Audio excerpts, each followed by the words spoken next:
Everybody, welcome back to the Astral Urmah channel.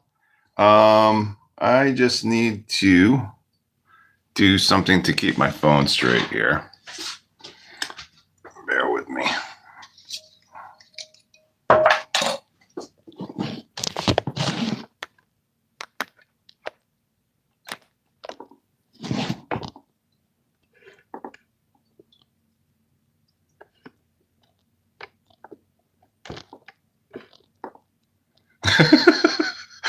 Sorry, guys. Alrighty. So, welcome back to my channel. Today, I was going to address some ascension. Not the fluffy, sparkly, float up into the sky version a lot of people think of. But this is something that's just much deeper and much more grounded. So I have prepared something here. I'm going to read a little bit of a script that I wrote. Everything, the truth that has everything to do with consciousness and perception and with a collective frequency we all contribute to. You know what? I'm not sure that I even want to go into this. I think I might just let some people come into the scene and then we can just answer some questions, like we maybe pick up from where we left off yesterday. Good morning, Greg, Marianne Roberts, Lexi Blue. Thank you all for joining and being here.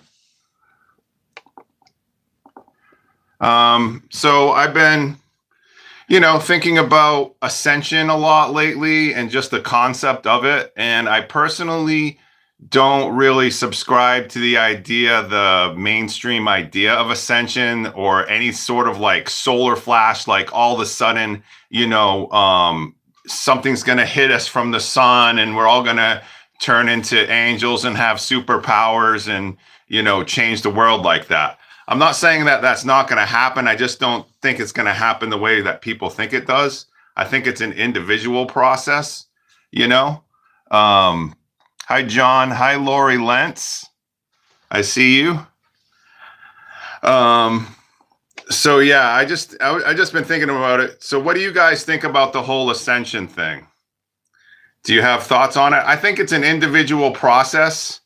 And I think that, collectively, all of our thoughts and beliefs and agreements and our expectations are all in this human collective unconscious of Earth. And then with Earth, you have, the human collective unconscious of all the other different planets and all the other, suns and the whole solar system and the whole Milky Way. And it's just like this big super frequencies. And us being here on planet Earth, we're just affecting. It's like we have to become the most dominant frequency on Earth. So we have to really hold this high sense of positivity on Earth in order to affect the collective unconscious of the planet. Yes, Lexi Blue, it's a frequency shift from within. Exactly.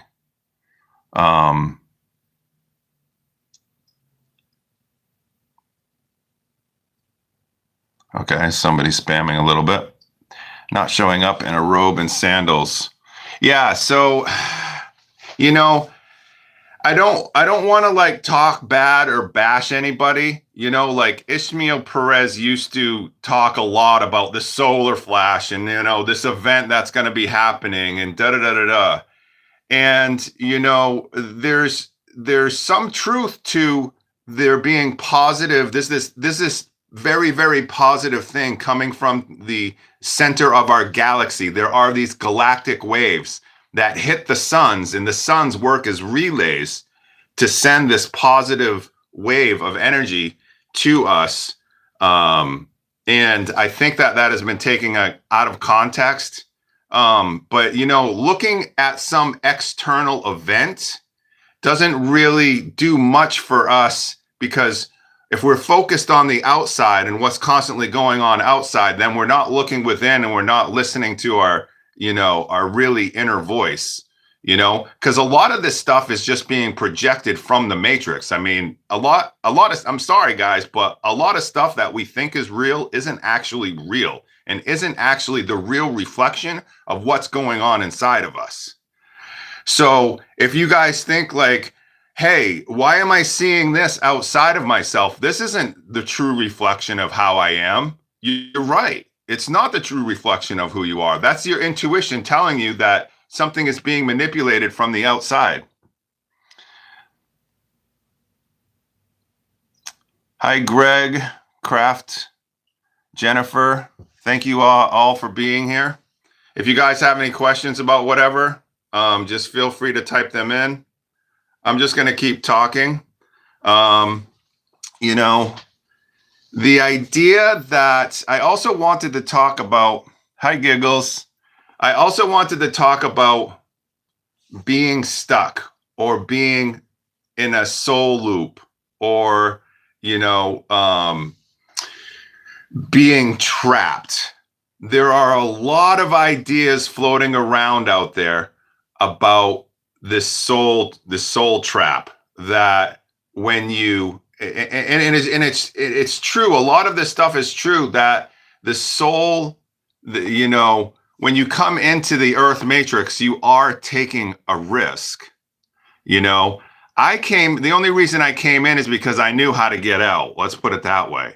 But the thing is that we can never really escape the matrix because we are the matrix. It is made of our belief systems, our perceptions, and our experiences and our memories. So even after we leave Earth, we still perpetuate and have a matrix. So seeing the matrix as something that's really negative isn't really doing us any good. It's more like how to have the experiences that we want to have. How do we grow, and how do we come together and create something? Because that's what we're doing. We're here to come together and create something. So what is it that we want to create? Let's get on the same page with that, And I think that we all have that inner voice that's going to really complement one another. How do you feel about the collective and galactic energy exactly at this moment? And do you think we will have some relief soon? I think that the relief is coming, or I think the relief is there. It's just a shift in perception of whether we want to, align or vibrate with that energy. It's like the earth is already ascended in 5D. There are civilizations living inside of the earth and inner earth that are in 5D. Think about that for a second.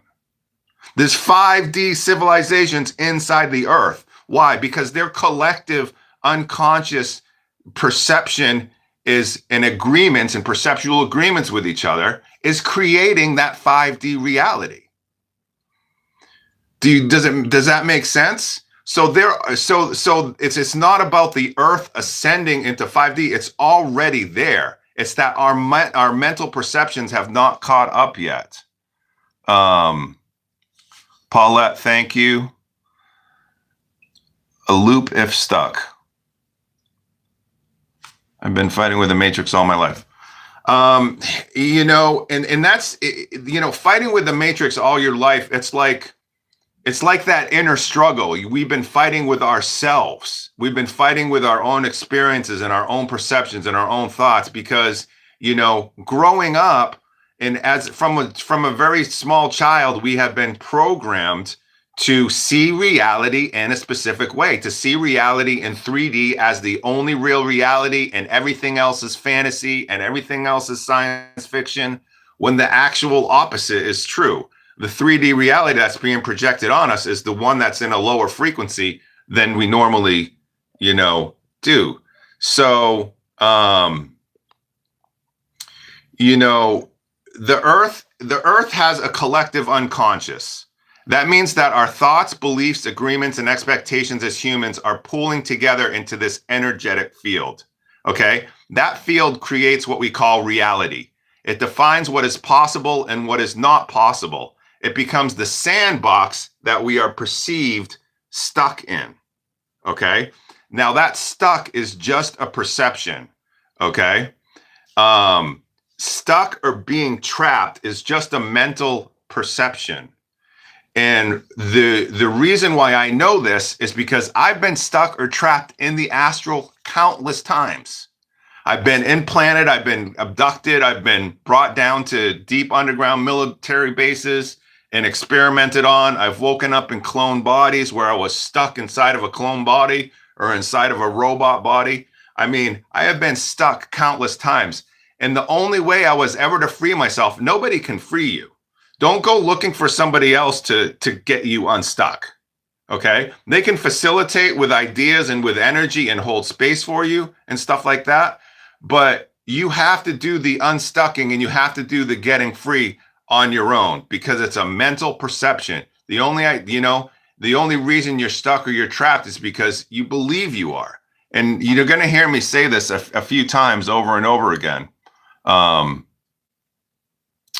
I talk to the ether, it flashes at me at night. Yes, this happens to me as well. If I'm just meditating or going to bed, I'll see these flashes of light. I'll also see clouds and like these little orbs and these little lights. In fact, yesterday, and you can even see ships with your eyes closed, laying in bed. You can see outside of the matrix. You can see outside of the matrix. You can see the ships, literally physically see the ships moving in the sky. That happened to me last night. I've never been one about, UFOs and da da da da da, because I believe that the UFOs that everybody is seeing are not extraterrestrial. I believe that it's all reverse engineered technology. I say that like 1% have been like extraterrestrial. Like there have been glimpses. They're by the Prime Directive. According to the Prime Directive, they're not supposed to be able to. They're supposed to be cloaked, But there have been a few instances like the Billy Meyer case when the Taigetans showed up to Billy Meyer and let him take photos and stuff like that. That stuff's all real, So it does happen. Thank you, Greg. End of life, and I know where I'm going next, switching hats. How can you tell the difference between the private corporations and AI orbs and our actual family? Okay. Our actual families are cloaked. Okay? The ships are cloaked in Earth's orbit, and they monitor us through our orbs that are cloaked, like this Boogosphere orb type thing, that type of thing, that type of drone. That's what it is. And they monitor us through these things. There could be one right outside my window, and there could be one right outside everybody's window right now, watching everything that we're talking about, monitoring all of our body levels and everything, and we wouldn't even know it. That's how real that's how real and cloaked this stuff is. If it's hard to say, because it's like we're not supposed to have proof. We are the proof, okay, of extraterrestrials. We're here. This is what we're doing. And this is the whole thing of like not looking and not seeing outside of ourselves. So the private corporations and the AI orbs are the same thing. Yeah. The private corporations are producing these AI orbs. They're manufacturing them and they're putting them out there, and all the UAPs that you see, all of that stuff is all, black budget, deep underground, military based technology that they're putting in the air, because guess what? They are scripting a narrative, and they've been doing it for years, because the cabal has to use. They have many agendas and they have many plans to roll out. And one of those, as you guys have all heard from many different, sources, is the fake alien invasion. And what does the fake alien invasion look like? What does it consist of? And even with as much information out there about the blue beam technology and the fake alien invasion, and everybody's talked about it, warned about it, they could still pull that off and completely fool 80% of the population and 80% of the starseeds. Because the starseeds that think that these ships in the sky, like Elena Danon and that whole crowd, and even JP and everybody, oh, these ships are in the sky, they're coming to save us, you know, whoever is saying these things, Ishmael Perez, Elizabeth April. I mean, do I have to tell you all of the names, Lily Nova and everybody else? They're all on this thing of this external savior thing, not to mention the religions that are in this external savior thing. Okay.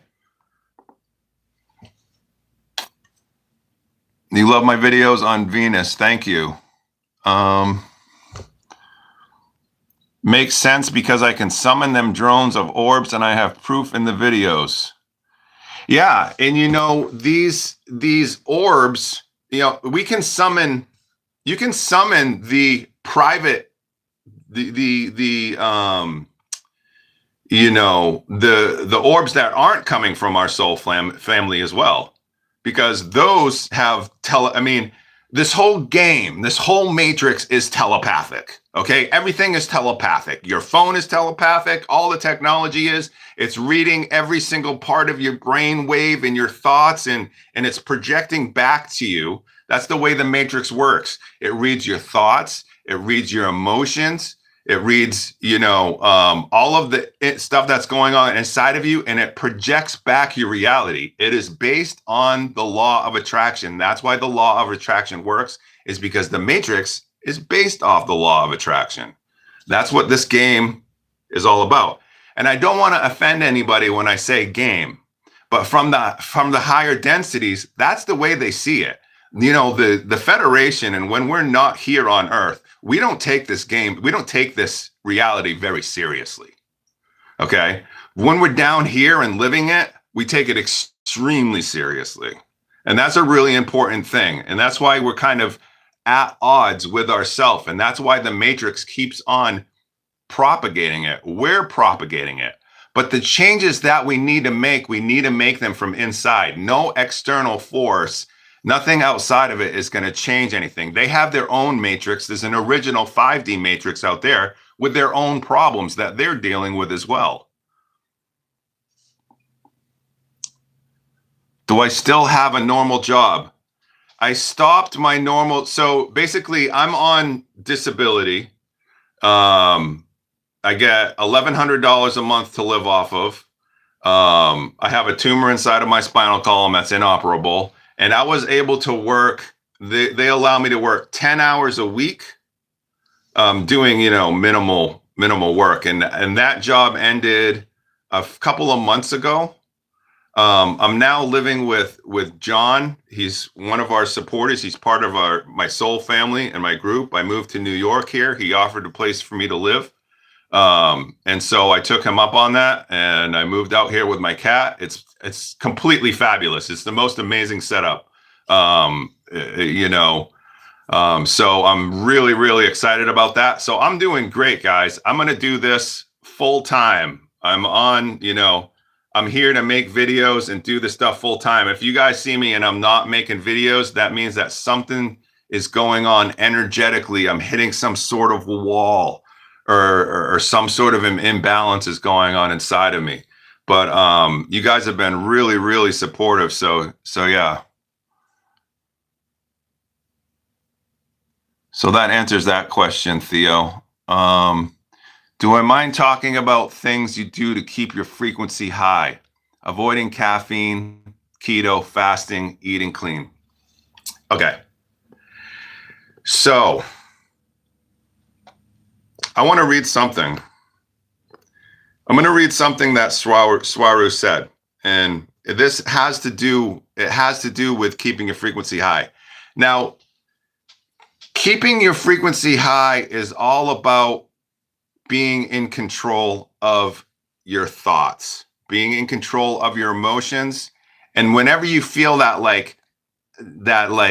tug to go to the dark side, or something's trying to steal energy from you or take energy from you, That's your cue to say no.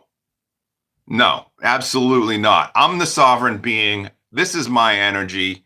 I'm taking it. It's mine. It's my decision on what I do with my energy, and I'm not going to give it to you. I'm not going to subscribe to your idea. And that's the whole thing that I've been talking about. If you heard me guys talking about determinism, you know, the idea that something is happening to us and we don't have any control to do anything about it. That's what the entire, matrix system is throwing at us, from the wars to, what they're spraying in our skies, the whole 9 yards, the food, the blah blah blah blah blah.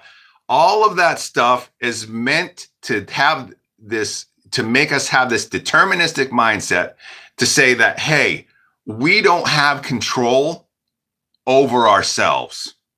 They want us to think that we're weak, and they want us to dumb us down as much as possible to make us think that we don't have control and we can't have control of our own thoughts and of our own emotions. Okay? But I'm telling you right now, we can, and we do.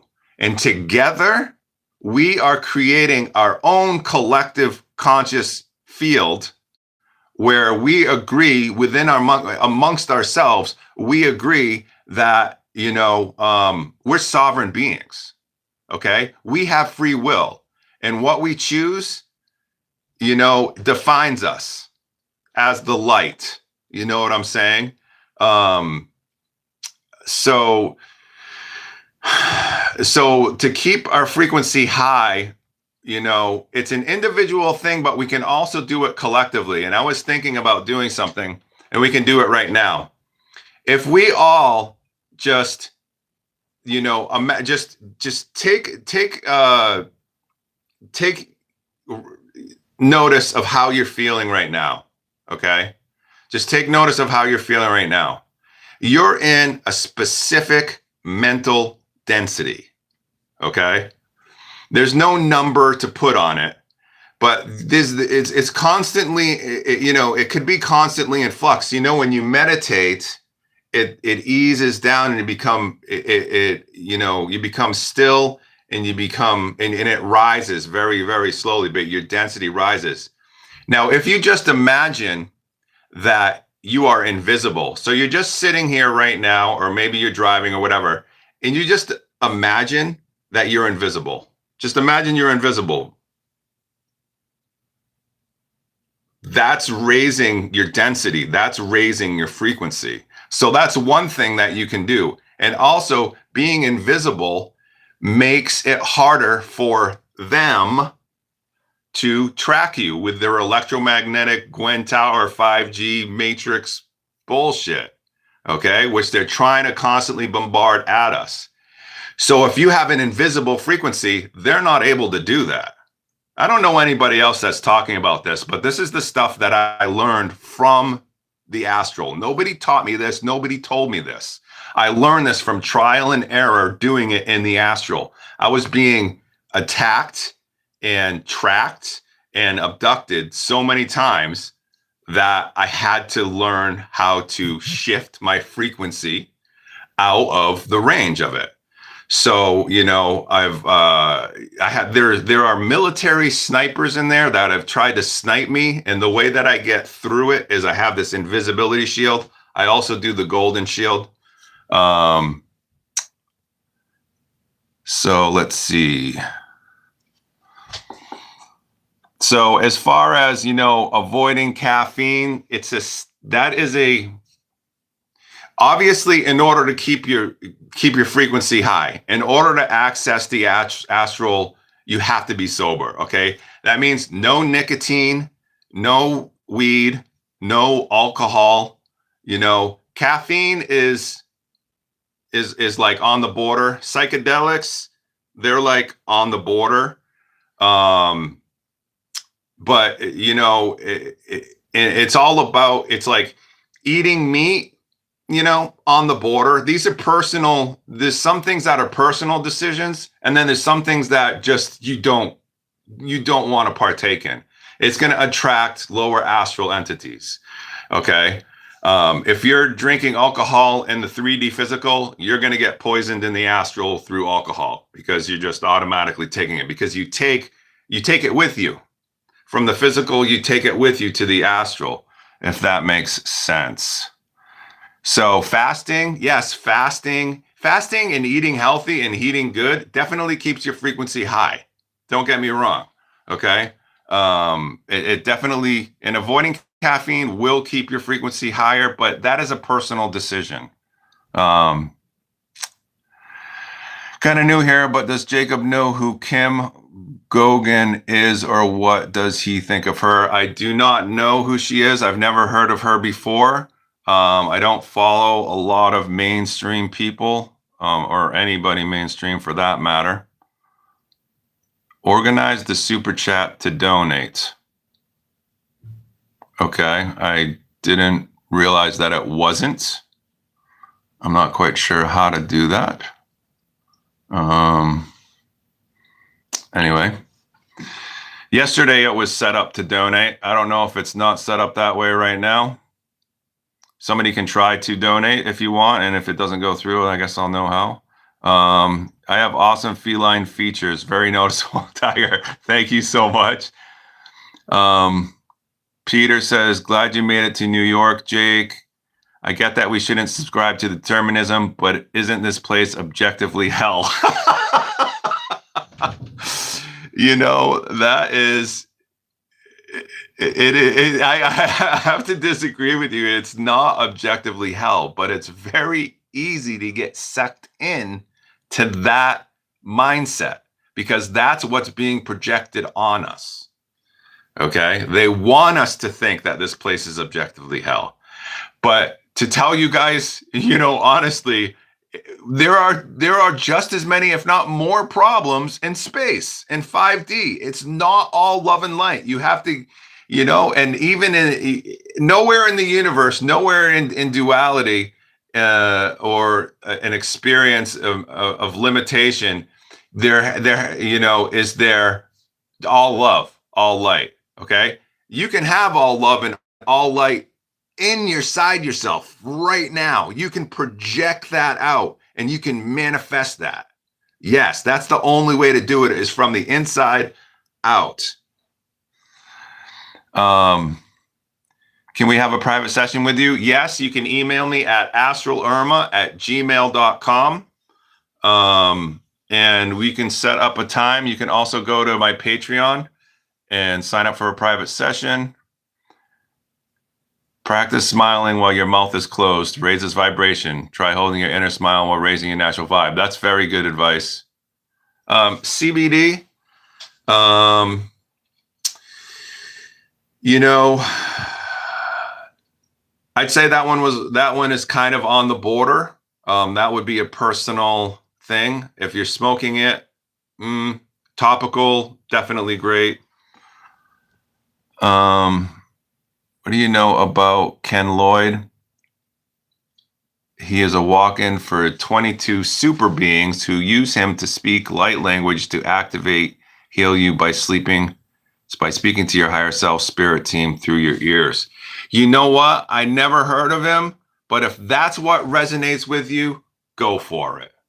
You know, 22 super beings, sure. Why not? Why not 23? Why not 50? Why not 100? Why not all of them? Because that's what you are. You are all of the super beings. Okay. We are just different fractals of the source. I am all of you, and you all are all each other, and you're all me. We're all the same consciousness. We're just, we are just experiencing each other through limitation, through the filter that is our body. So I hope that makes sense, because that's a really important point that, like I am controlling one more physical, I'm controlling more than one physical body on Earth right now. And probably many of you are too, or at least some of you are. Because that's how complex our souls are, In fact, there's really only one soul. It's called Source. Do you see, if you see where I'm going with this? It's all about point of view. All of it is about point of view. If you think it's a hellhole, it's a hellhole. If you think it's a paradise, it's a paradise. If you think it's somewhere in between, it's somewhere in between. You can hold all three points of view simultaneously. It could be a hellhole, a paradise, and somewhere and everywhere in between, all at the same time. This is how you expand your consciousness. This is 5D thinking. This is how you think in 5D. You don't get locked into one single point of view. You're all the point of views. You're just shifting your perception and your awareness between each one. Okay? That's why there's no objective truth. That's why really I can't come down on anybody and say they're wrong. You know what I mean? I can't come down on people and say they're wrong that 3i Atlas is a spaceship. I can't say that because that's their truth. That's their reality. That's what they want. That's the experience they want. Who am I to impose my thoughts, my ideas, and my beliefs upon their experience? Do you see what I'm saying here? This is 5D thinking. Oh, Mary Ann Roberts, thank you for your donation. I'm glad that we tested that out to see if it works. Thank you so much. My actual birth last name is Roberts, and my Roberts family is from Danvers, Mass. So I don't know if you are from Danvers or if we're related, but yes, my last name is Roberts. Thank you for that donation.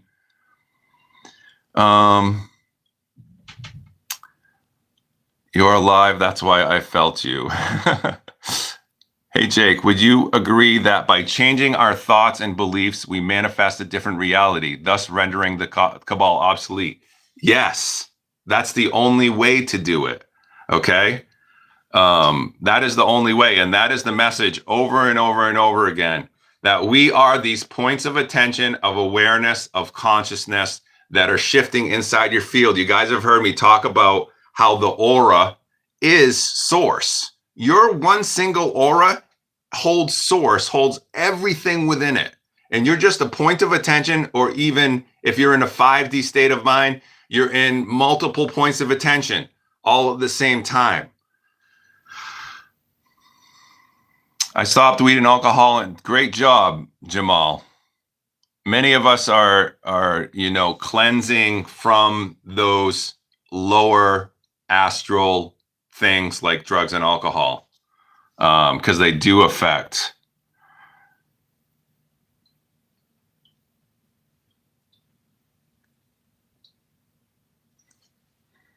Awesome, Lexi Blue. My friend Frankie Fearless is a shaman in the Bronx. That's awesome.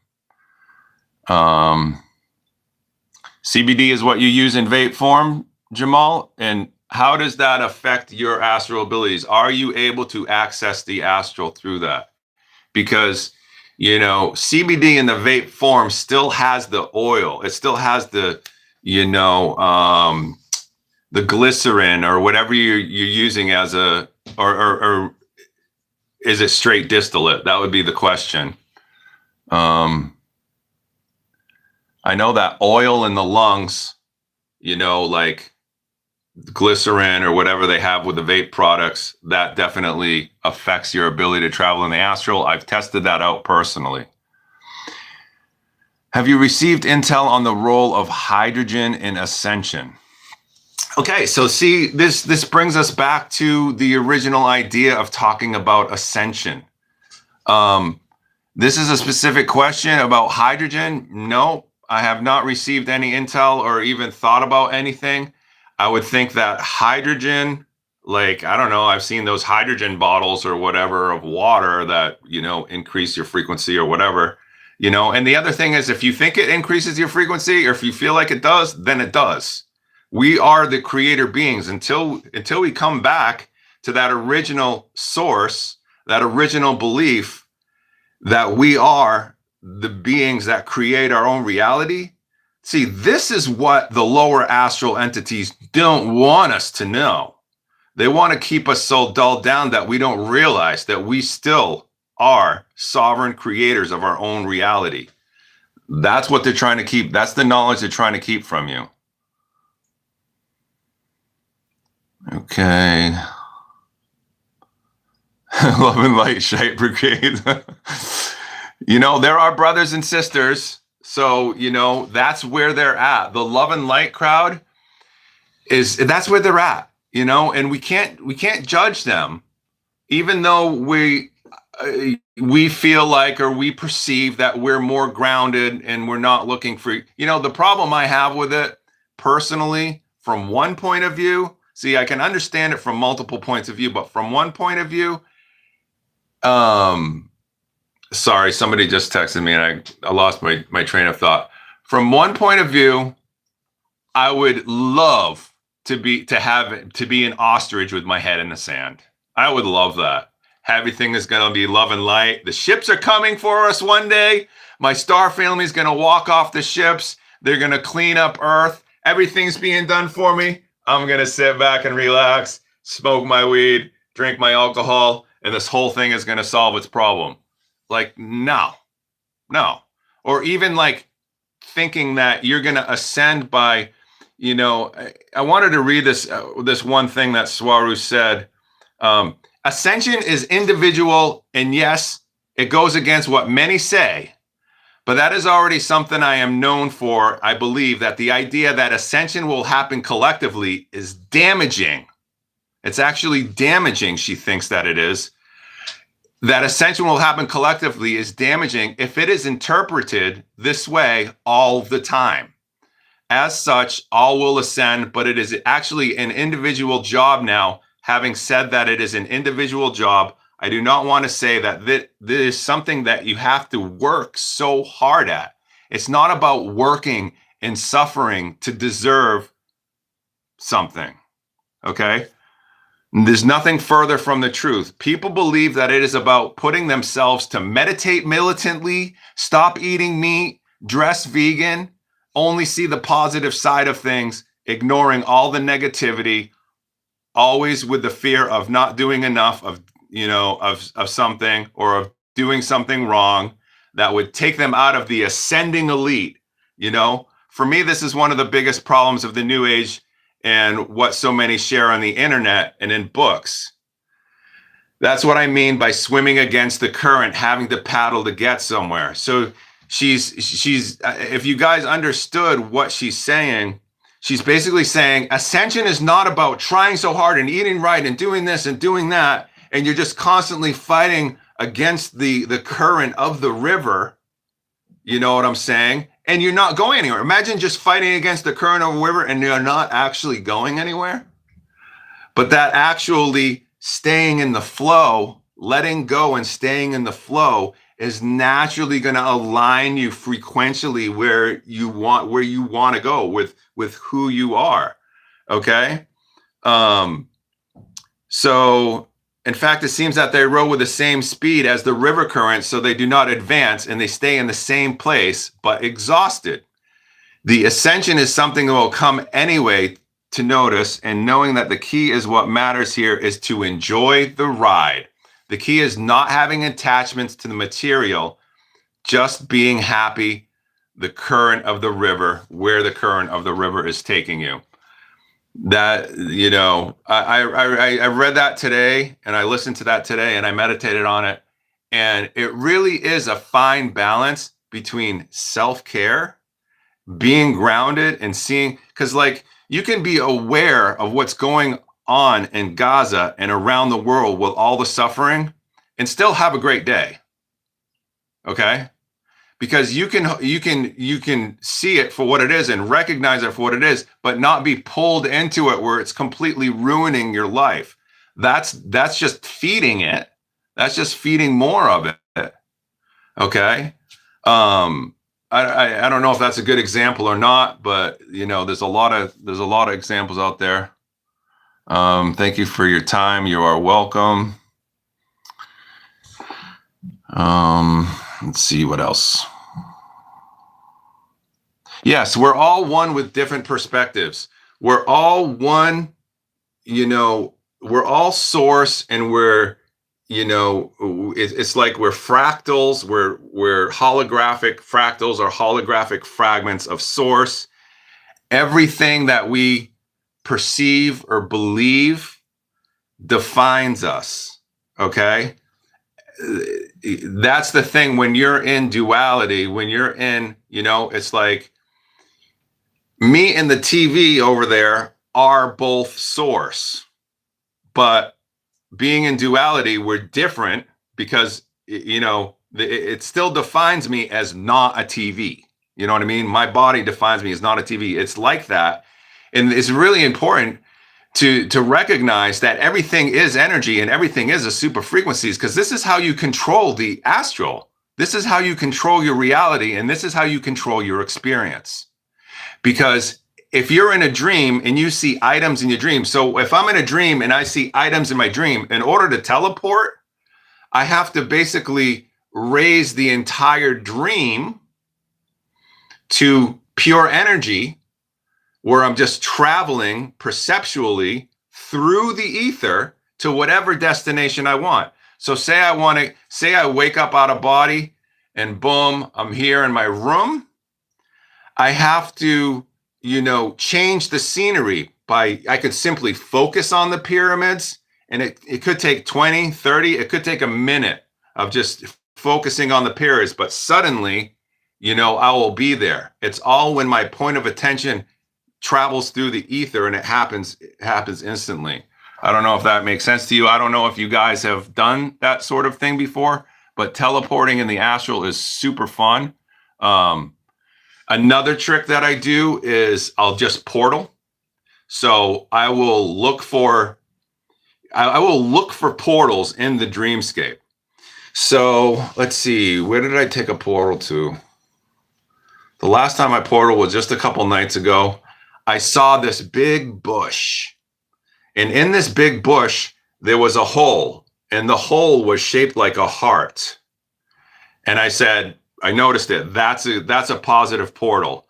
So I took my fingers like Doctor Strange does. You know how Doctor Strange goes like this and creates the portal? That's exactly what I do in the astral. I do the same thing. So I looked at this heart, and I went like this, and the sparks start flying, and then it opens up into a portal, and I just dive right in like I'm diving into a pool. And it took me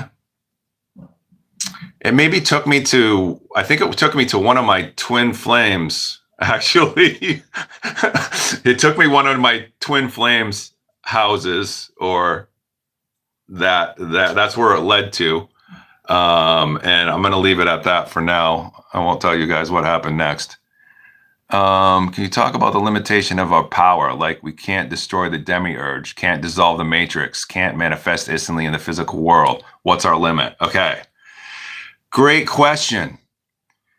The only thing that limits you is the idea that you are limited. The reason why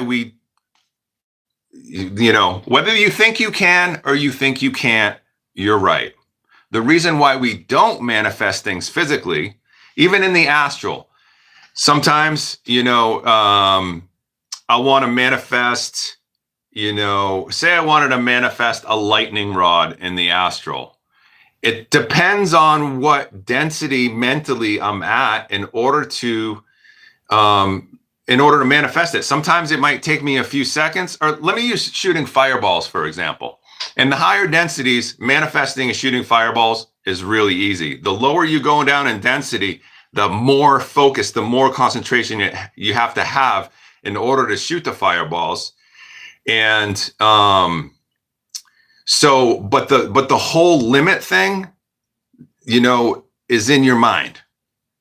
That's all it is in your mind. And the reason why we can't destroy the demiurge is because, well,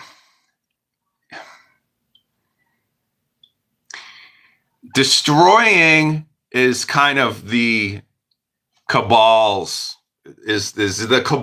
perception. Okay, we integrate, we love, and we integrate. Okay, so that's going to be the opposite of destroying something. Like, I was in a dreamscape and I was in a haunted house, and there were ghosts coming up through the floor, and they were grabbing onto my hands and like trying to pull me down.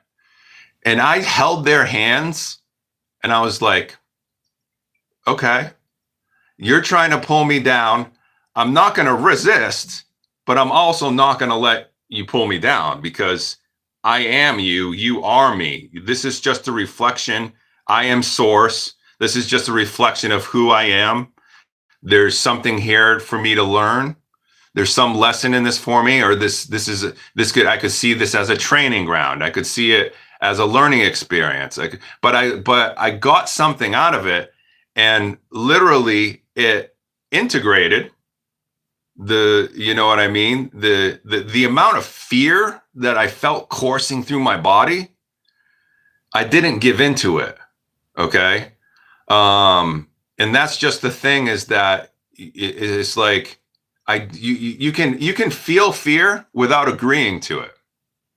You know what I mean? And that's when these archons, or whatever you want to call them, are like throwing arrows at you or trying to get hooks into you to try to get you to agree with them. Okay? The point is, don't agree with them.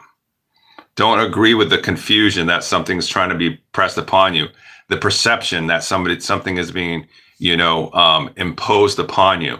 And that's a constant thing. That's why I keep on saying, look within yourself and create the reality. Be the one projecting the reality from within yourself. Don't let the world project or impose things on you. So why can't we destroy the demiurge? We can. We can with a simple thought. We can all agree that the demiurge doesn't exist, and it doesn't exist. But also, that means the opposite exists, because we live in duality. Okay? So everything has its opposite. So if I say that there's no war, and this is what I keep on saying about holding multiple points of view as equally valid. If I believe that there's no war going on in Gaza, then there's no war going on in Gaza. I can completely believe that, and I completely make that my reality. Because on some timeline, in some reality, that's true. It's true. There is no war in Gaza. There is no war on Earth. Okay? There never was. But also the opposite is true, because we live within this dualistic matrix. You can't have one without the other, or you would be source. You would have the experience of being source. And that's kind of where we're headed. That's the idea, that ascension is not getting from here to a specific place. It's a process that happens until you get back to source. The people in 5D are still ascending too. Okay? And this ascension is a mental process. It's all mental. Okay? I hope that and why can't we dissolve the matrix? Because we are the matrix. The matrix is made up of our belief systems, our concepts. It's made up of our experiences. It's only when if you want to like not reincarnate on Earth anymore, you have to become a real frequency mismatch with everything that's going on Earth. Okay?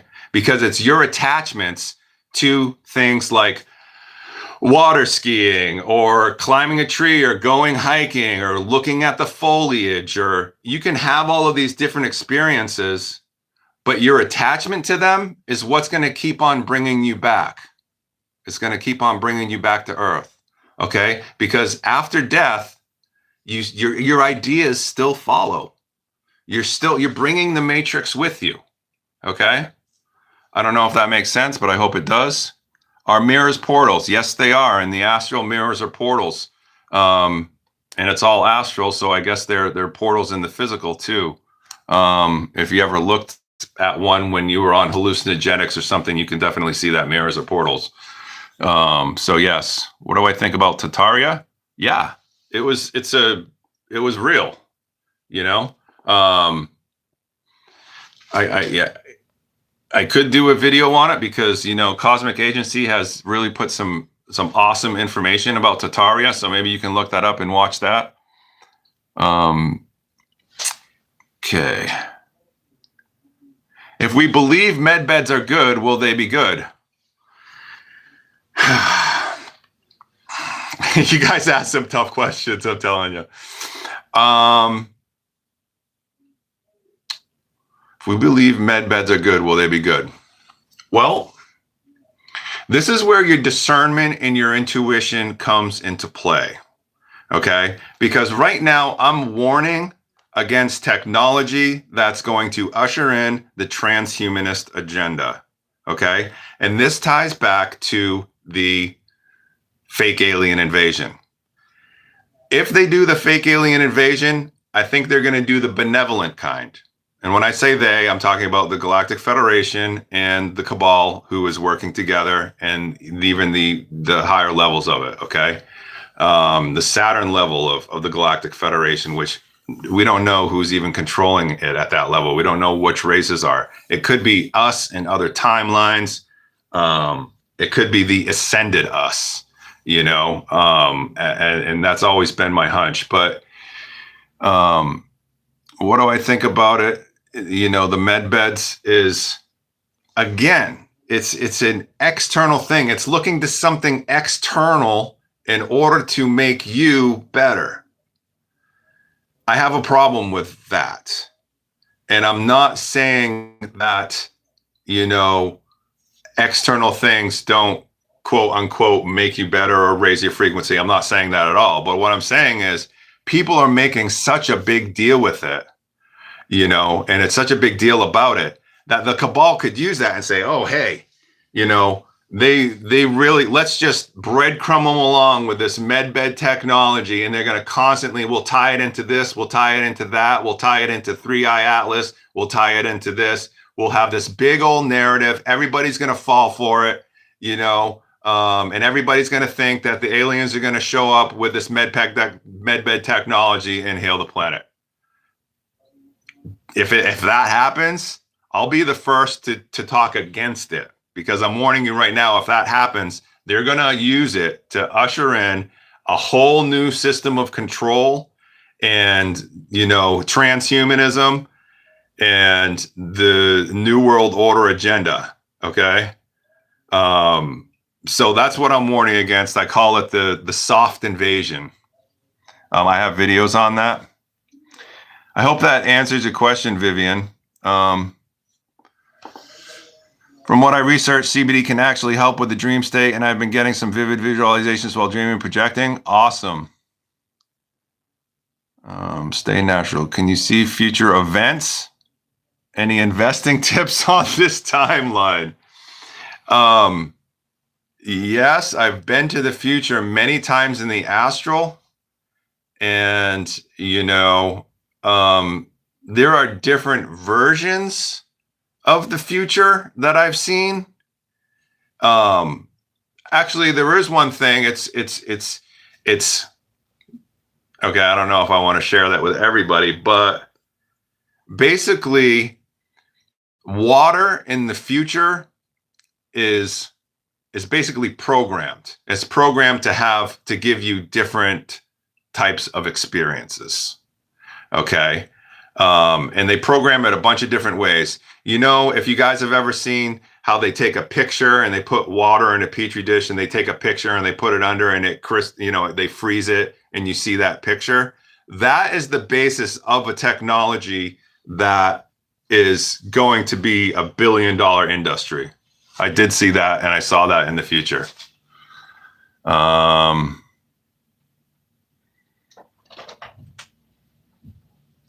I want to hear more about what Sophia and the Pleiadian Council of Nine told you whenever you have time. Okay, that's kind of a loaded question. I'd have to have something more specific. Sophia's told me a bunch of stuff, and, you know, 90% of everything between me and Sophia is very personal, and I may never share any of it. But it's all very, very personal. So I don't, thank you for going live. You're welcome. Thank you for 76 people watching right now. Please thumbs up and like and subscribe if you're not subscribed. I appreciate it so much. A bong rip contains all elementals. Do I know about the Vril Society? Yes. I do know a little bit about that. And I can do a video on that, but it does have to do with the Tibetans. Maria Ostrich. There are a couple different factions of the Tibetans. Let's see. Okay, I've been practicing lucid dreaming a lot lately. I noticed it has been getting harder to stay lucid. I thought with practice it gets better. I have tried many different techniques. Reggie, you are at a perfect place right now, okay? Because, you know, you ever heard the saying, with a new level comes a new devil? Well, that's kind of true. When you're in the astral and you're out there, you are getting lucid and you are attracting attention. And you're attracting attention from beings and from the SSP and from the Federation that they don't want to happen, okay? They don't want you to be lucid there. So they're going to try everything in the book in order to knock you out. They're going to try to feed you with poison food, drugs, alcohol. They're going to put tracking equipment on you. They're going to try to lock you into clone bodies, have you wake up, waking up in the lab experience is extremely detrimental to them, because what they do right now is they have clones of you, okay? When you start getting lucid in the astral, that's when they kind of activate the clone procedure. And some of you even not even get lucid in the astral. They still have clones of you, and they do, virtual voodoo to try to keep you from not getting lucid. I know it sounds really dark and everything, but it comes with the territory at this point, So what I was saying at the beginning of this video is that invisibility. When I go into the astral, the first thing I'm doing is my invisibility in my golden shield. Okay, these two orbs, they're layered, and you can have as many layers and as much you can have as much protection as you want. You're completely unlimited in what you can do in the astral. The only thing that limits you is your mind. That's it. And if you raise your frequency, and how I raise my frequency in the astral is I go up. I climb a tree. I visualize a stairway, and going up a stairway, I go up to the mountains, and I fly from treetop to treetop. Try to find another tree and fly up to that one, okay? Or fly over from one treetop to the next treetop and then climb up it, and just keep on going up and up and up and up and up, because that is bringing you to the upper astral where you can reach the sun. Eventually you will reach the sun, and it will be the most healing experience you've ever had. It'll be so amazing. And there's so many cool things going on up there.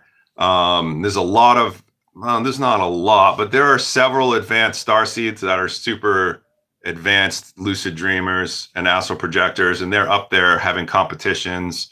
And they party. They actually party up there, which lowers your frequency.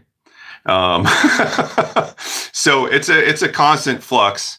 So my suggestion, Reggie, to you would be practice your invisibility. When you go lucid into the astral, practice the invisibility. Embody bliss, yes. Have I spoken about 3i Atlas? I'm sure you've made some content addressing it. I personally have no fear, or no matter what happens. Yeah, I mean, guys, no fear no matter what happens. I differ in my opinion of 3i Atlas and what everybody else is saying about it, because I know that there's already well over 1,000 starships in Earth's orbit right now.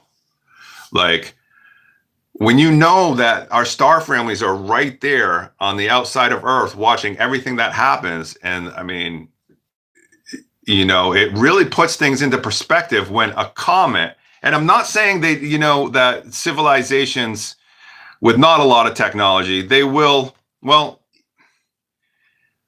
hollowing out a comet is a thing.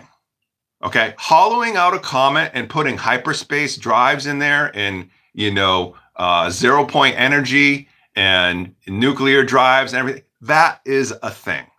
Okay, don't get me wrong. There are civilizations that do that. That's why I can't just say, no, it's not a starship. My thing is, I'm looking beyond whether it's a starship or not and looking towards why, what's the narrative? Why are they telling this? Why are they telling us the story? Okay, because the story fits in to their, if they pull that fake alien invasion card. Now, I think that 3i Atlas is going to come in and it's going to go out of our solar system. But that doesn't mean the next one that comes into our solar system, we don't know how much, because there was a Muamua. That was a whole nother thing. They're reporting at one time there's a, huge mothership hiding out in our, solar system. It's like there are tons of motherships in our solar system. If you could look outside of Earth and see how many spaceships there are, the traffic control going on between all of the planets is insane. It's completely insane, how much is going on. So you have to look at the narrative and why are they telling us this narrative? Is it a soft kind of disclosure for the masses because they're trying to prep the masses for something? Is it a psyop because they want to see how everybody is going to react to it? Yeah, that's part of it. It could be a lot of things, So I'm not going to pigeonhole anybody, and I'm not going to pigeonhole myself into saying what it is and what it isn't. Are the Urmah piloting the 3ILS? No, they're not, dude. Our spaceships are not comets, okay? We use your classic, sphere-shaped UFOs. Disc-shaped UFOs, and many star races use those. It's very, very common, the most common. And then, like our motherships and stuff are U's. They're made of U's, okay? And we use hyperspace to travel through frequency maps, okay? You want to get point A to point B? You just modulate the frequency around the ship, and basically it's called sit time. The ship doesn't move at all. The frequencies around the ship moves. So it's the same way I teleport in the astral. I'm not actually moving. Like if you guys heard earlier when I was talking about it, all of the items and everything that I'm seeing, everything that I'm perceiving in my dream turns to energy, turns to pure energy. And then through what I visualize, that's where I end up. So how they travel in space is exactly how they travel, how I travel in the astral. It's the same thing. You don't need a ship to travel in the astral. You just don't need one. All you need is a point of attention, and that's what you are. So, we can talk about 3i Atlas all day long. I think I'm having a great time with it. I think it's hilarious, personally. I think that a lot of people are having a lot of fun with it. And I like to see that. I like to see that. What do I think about the solar flash? There is no solar flash. Okay. If you guys think that there's a solar flash, that there's some high energy beam that's going to come from the sun, light everybody up, we're all going to turn into angels, have superpowers, and take over the cabal, I'm sorry to burst your bubble. Don't wait for that. That story is a psyop, okay? That story is made for you to look outside of yourself and to sit back and wait for some external thing to happen to you. There are high frequency, energy pulses coming from the center of the galaxy called gravitational, high frequency gravitational waves. They're coming from the center of our galaxy, and they hit the sun, and the sun acts as a relay and sends it to Earth. Okay, those are happening all the time.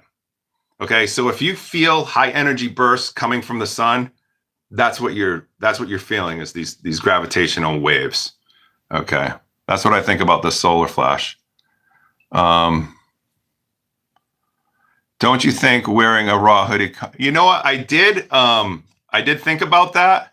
It contradicts my message. In fact, I think I'll take it off. I was just cold and I don't have many sweatshirts. I used to own a marijuana. That word is exact. I don't smoke weed. I used to. Give me 1 second.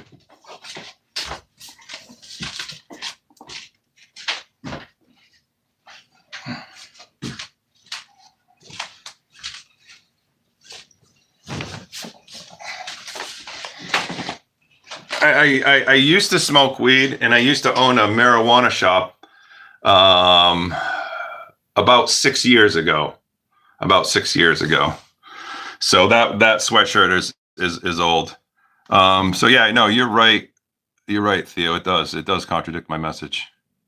How long does it take you to leave your body for astral projection from the moment you start your process? Is it still takes time a while to get?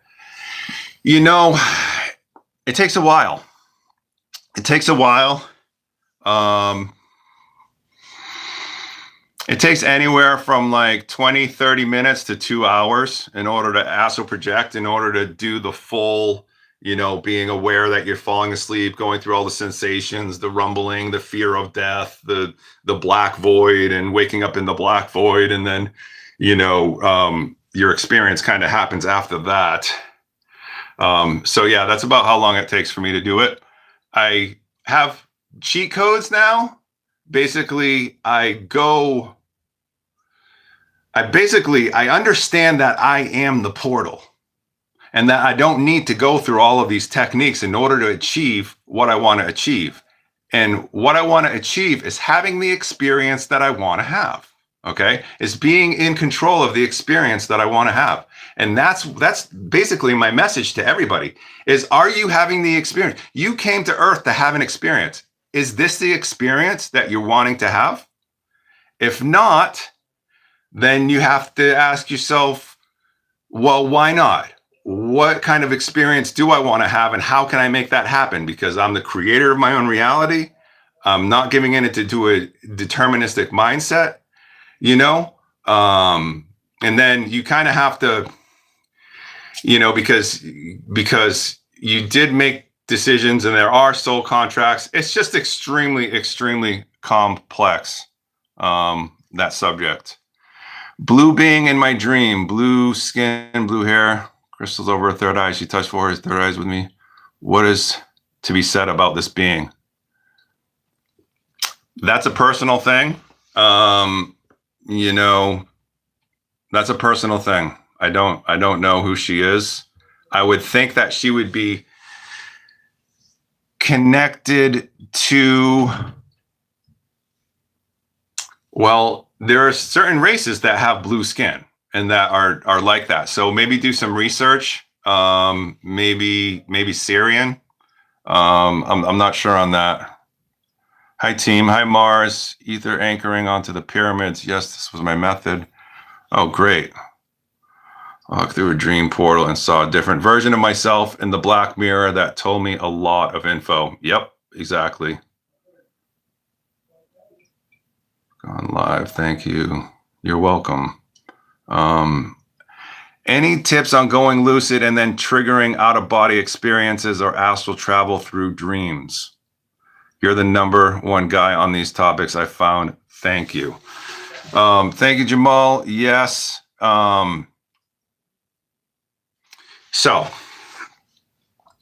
you can trigger a lucid dream. So there are different stages of dreaming that I have put into packets. There's just like, well, there's first not even remembering your dreams. And then there's remembering little snippets of your dreams. And then there's remembering your dreams. And then there's becoming semi-lucid in your dreams. And then it's becoming lucid in your dreams. And then there's being able to have, multiple dreams at the same time with multiple avatars. And that puts you into the meta dream realm. And then there's just source above that. So that's kind of the stages that I see different people in. And I hate to like pick apart and say, oh, there's this level and there's that level. But I mean, I'm human, partly. I have this mind to deal with. So what humans like to do is pick things apart and understand them in little compartmentalized things. So that's what I've done. And I apologize for that.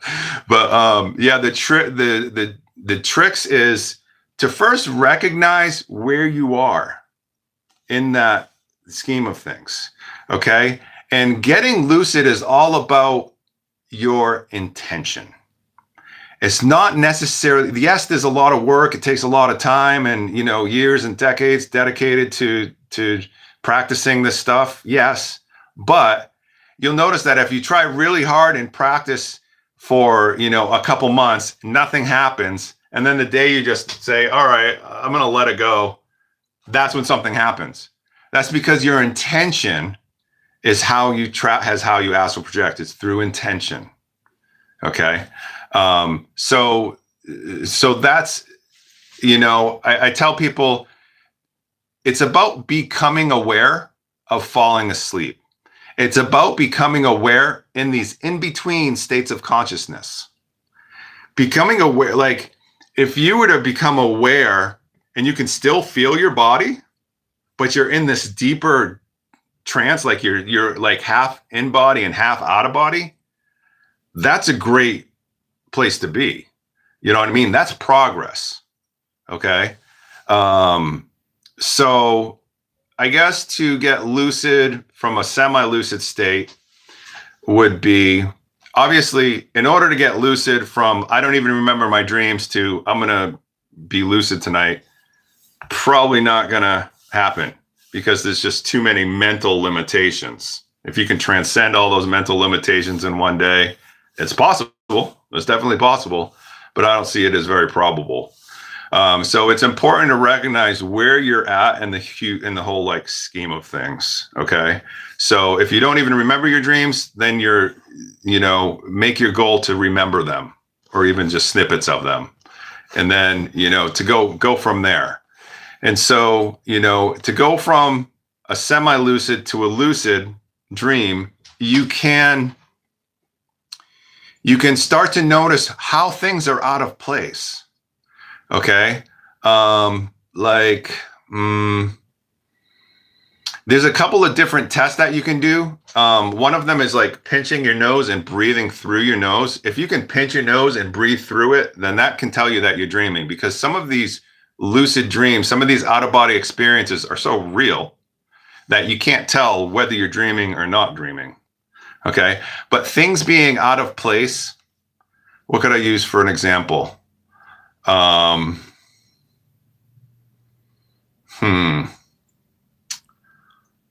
Like, I don't know, say like a rainbow colored tree shows up in your dream. You're just like, that's not quite right. This has got to be a dream. So there are things that are like out of place, in your dreamscapes.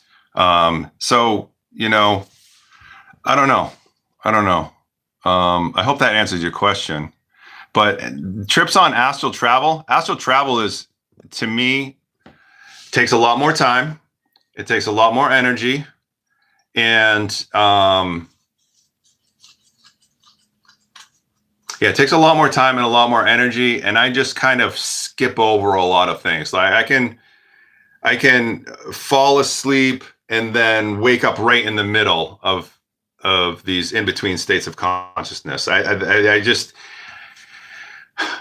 get comfortable with being uncomfortable. If you want to astral project, it's a lot of hard work. It sometimes takes years to do it. People that say, oh, they do it in one day. Well, I didn't.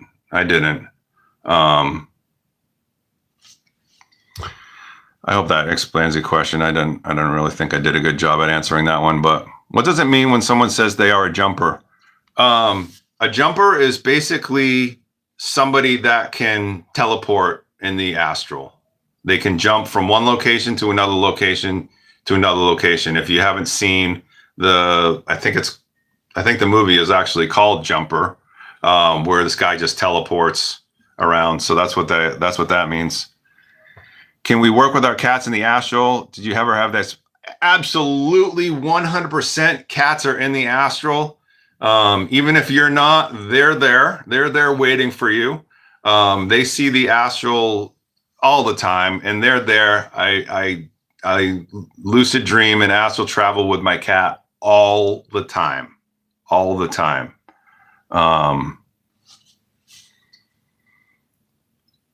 What is the difference between duality and polarity? Well, not much, in my opinion. Polarity, positive and negative, duality, positive and negative. So, you know, having a dualistic mindset is and having a polarity mindset is really seeing things in extremes. You know what I mean? And that's really how, that's why our brain was divided by the reptilians when they were doing the experiments back in Atlantis and all that, is they want us to think in terms of this or that, good or bad, good or evil. They don't want us to, the space humans, they have emerged, they have one lobe. They don't have just two lobes. So it's easier for them to think in more of a 5D mindset, which is to hold multiple points of view. So it kind of hurts to hold, contradicting points of view, but eventually it works. It just works. Once you expand your consciousness to that level. So that's that. Always expect the best case scenario. Absolutely. Even in the face of fear. Yep. My camera is flipped. My hoodie reads war instead of raw.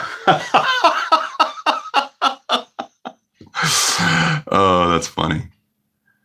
Does what we manifest in the astral then appear in the 3D? Can we better our 3D from the astral? Does what we manifest in the astral then appear in 3D?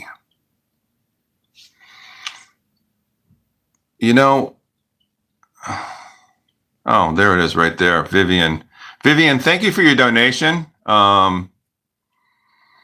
It's taken me a minute to get through these questions here. Does what we manifest in the astral then appear in 3D? Can we better our 3D from the astral? Yes, 100%.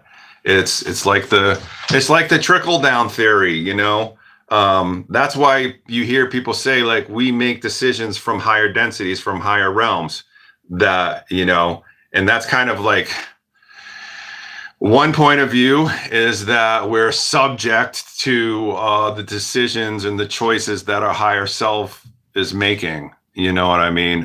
That's the idea there. But so going into the astral, yes, that's where you can, that's, things like, but then again, it's really a personal thing.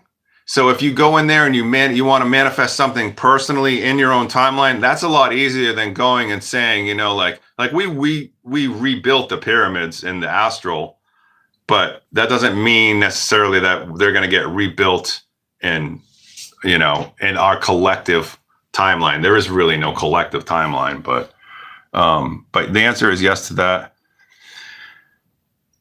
Thank you, Jamal. I appreciate this. What do you think about religions, especially Islam, why people can't see the evil they commit? Well,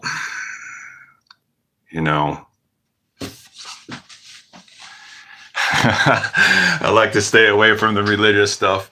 But since you asked, it's an external savior narrative. All religion is an external savior narrative. Okay. I don't know if you guys have heard the story yet, and this could be a long story. So maybe I'm gonna jot that down and talk about it at the end. Hold on one sec.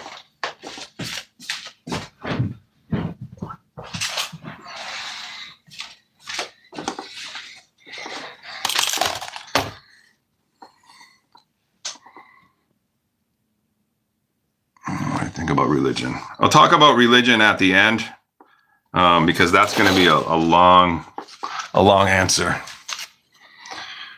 Okay, let's see. You don't need med beds, exactly.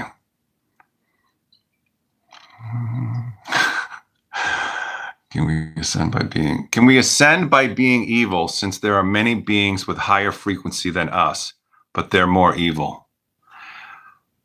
Well, no. Not exactly. Well, see, if you take that, okay. So everything you do defines yourself. Whether you perceive something as good or as evil defines you. When you start to quote unquote ascend out of dualistic mindset, so you start to see things as more gray area. Like there are tons of beings that we would say are completely evil, but really a lot of star races would say they're just trying to survive. Like we would,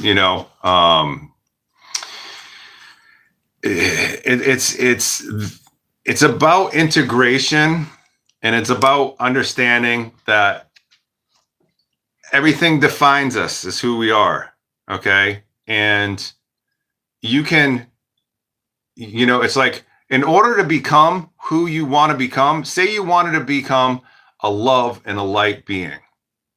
Well, it might take you a million lifetimes of being evil to recognize that you don't want to be evil. Okay. And we've all had these lifetimes where we've done dark things and we realize that we don't want to do the dark things. So that defines us. So sometimes you have to know what you don't want to be before you can realize who you do want to be. I hope that answers your question.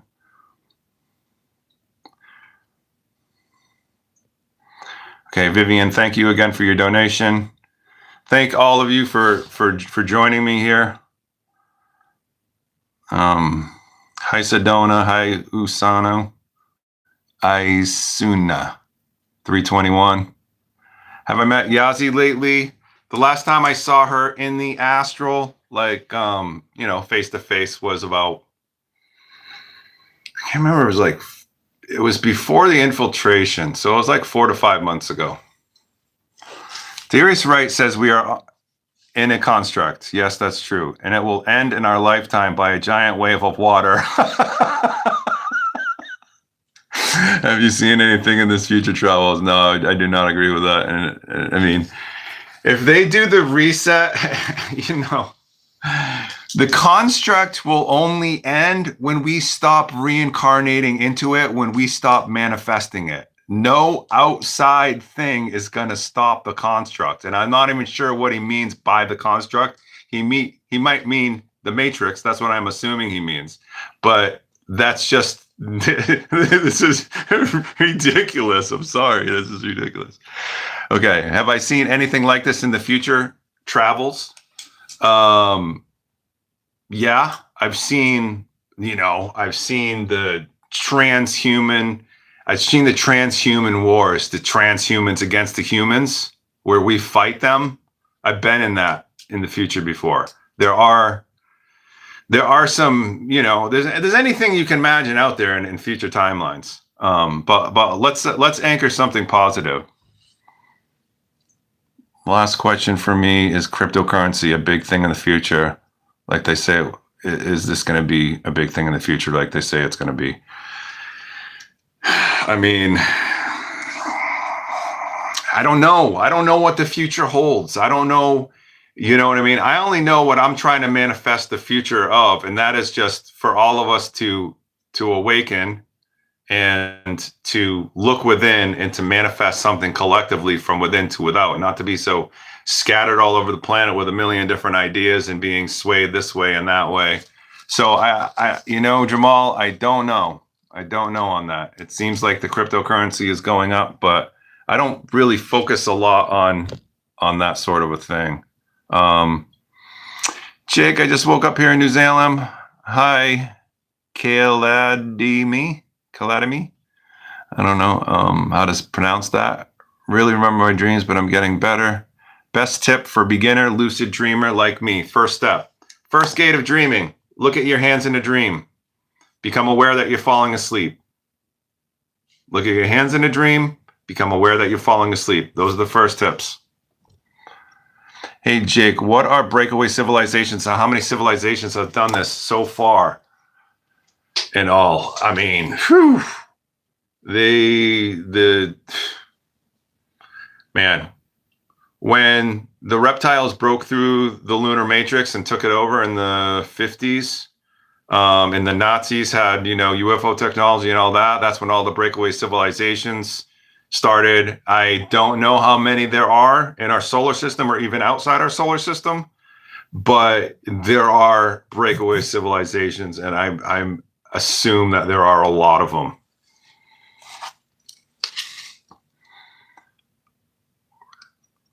What are the exact origins of Moldavite? I mean, it's from the Czech Republic, but you know, I don't know where it came from in the cosmos.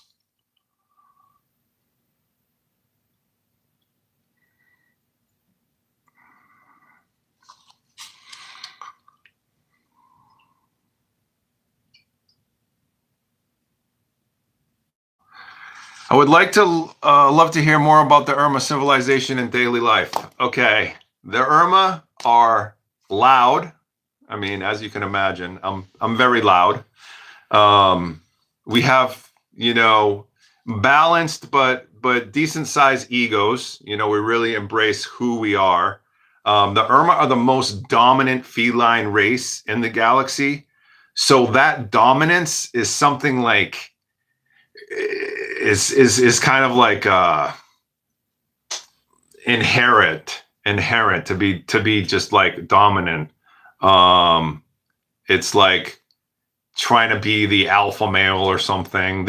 So sports is a really big thing. Now we divide up all the different cats, like, you know, the leopards do sports with the leopards, and you know, the tigers do sports with the tigers, and the lions do sports with the lions, because if you just mix them all together, that would be, you know, but sports is a huge thing in the Urmah society.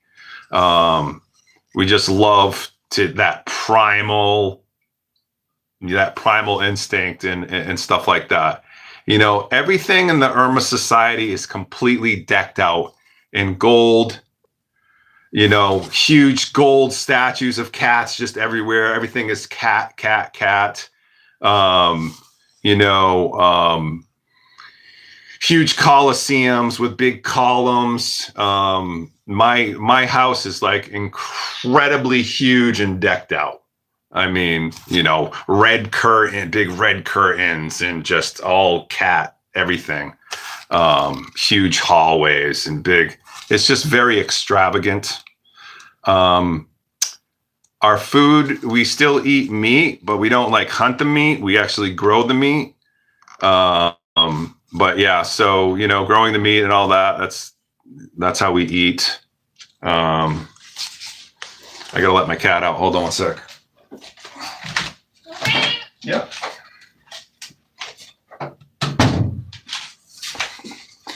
You know, fashion is a big thing. Like wearing robes. I love my robes. I just love the decked out robes. Lots of crystals and jewelry and just, you know, stuff like that. You know, very incredibly spiritual and loving and family oriented. Yeah. Okay. So I'm so grateful for you and us. Me too. Enjoy your channel. Yes, hilarious. NPCs are everywhere. Yeah, that's part of the game. Hey, Jake, what do you know about ant people? Do they walk on 2 feet and like an anime solo leveling and hunter? Yeah, I mean, I would say yes. They walk on 2 feet, and I could probably walk on 4 or 6 or 8 or however many they have. I'm sure they have super strength. I heard that during the flood, they took maybe the Hopis or the Navajo underwater or something and helped them. So I don't know too much about the ant people, though. Have I ever been attacked for putting out this kind of content? I would think you are upsetting some deep state persons. Well, I'm sure that I will be, and I've already gone through a series of attacks, okay? So, like, being tracked in the astral, and if you go back through some of my older videos, you'll see that I was trapped in clone bodies, that they were doing remote torture on clone bodies to get to me. that I've been attacked and sniped multiple times in the astral. I've lost my lucidity for a month or two at a time before I'd figured out what they were doing. So I've already gone under a lot of, attacks. So I'm ready for, I'm ready for that stuff. I don't think that I'm quite like well known enough or big enough, to get to notice. I mean, they have a file on me. They have a file on you. They have files on all of the star seeds. Okay. This isn't something new. They have files and clones of us all, so that if we step out of line, they can try to attack us or whatever. But I'm not worried about it because I have multiple avatars. If they kill this one, I'll just be a martyr and I'll incarnate. I'll incarnate as something else or as somebody. I'll incarnate as somebody else. I'll just come right back here and I'll do the same thing I'm doing right now. So. I haven't had any, calls from the deep state or the CIA telling me to shut up or anything like that. I did put a video about JP that I had to take down for, reasons that somebody asked me, because they felt like I was attacking him. I don't really want to come across as like attacking people, but I don't agree with a lot of the new age mainstream stuff. Like, I listen to Ishmael Perez and Elizabeth April sometime because it's, that's their reality and I appreciate that reality, There are just certain things like the 3-Eye Atlas, like everybody jumped on that bandwagon. If I wanted to get, thousands and thousands of more subscribers, I would just copy them and tell you guys exactly what they're telling you. You know what I mean? I could have easily come off and just jumped on the bandwagon with Ishmael when he said that the Urmah were piloting 3-Eye Atlas and come out and told you all, yeah, the Urmah are on their way. They're coming to save us. Da, da, da, da, da. And the whole love and light crowd would have loved that. And I'm sure my subscribers would have lit up, but that's not why I'm here. I'm just here for the truth.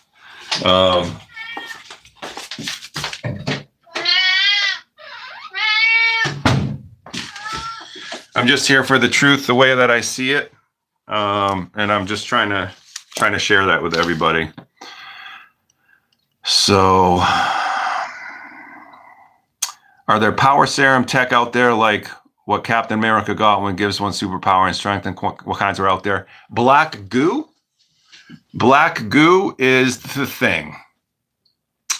If you ever seen the movie Transcendence, I urge you guys to watch that. They're injecting people with black goo, and it is, putting them into the hive mind computer and giving them super strength with super soldiers. This is truth in plain sight. So watch that movie Transcendence, and that will answer your question on what kind of serums they're giving people.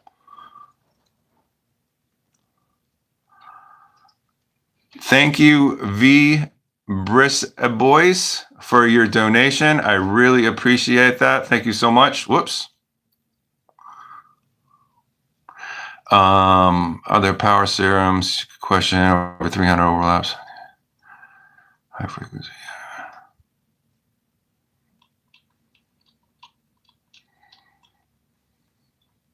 Yes. Ever since quitting weed, the dreams are super vivid.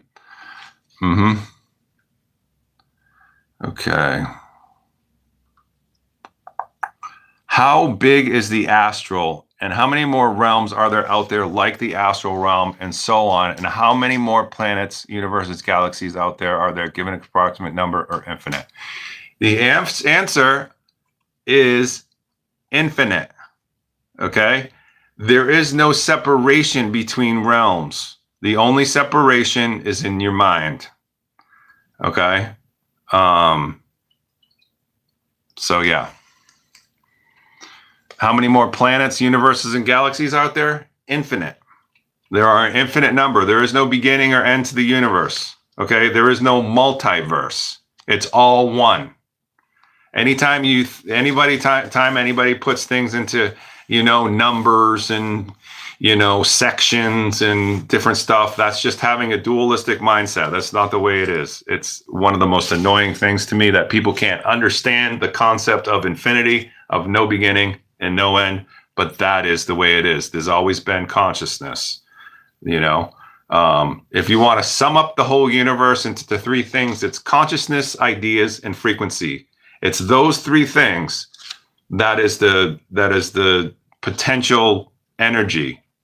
And that creates the super frequencies that we're all flying around in. So how many astral realms? 1. And we're in it right now. Physically, we're still in the astral. What is the difference between the spool plane and the astral plane? I've never heard of the spool plane, but the spool plane, whatever it is part of the astral plane. Every plane is part of the astral plane because there is only one plane. Can you explain again the NPC phenomena, organic portals, or describe them? All right, I don't want to offend anybody here with the whole NPC subject, but I will say that I am an organic portal. All humans are organic portals, and you're not the first soul to be you. There have probably been countless souls that have already come through your avatar and experienced your exact life. Okay? These are characters that we play. Okay?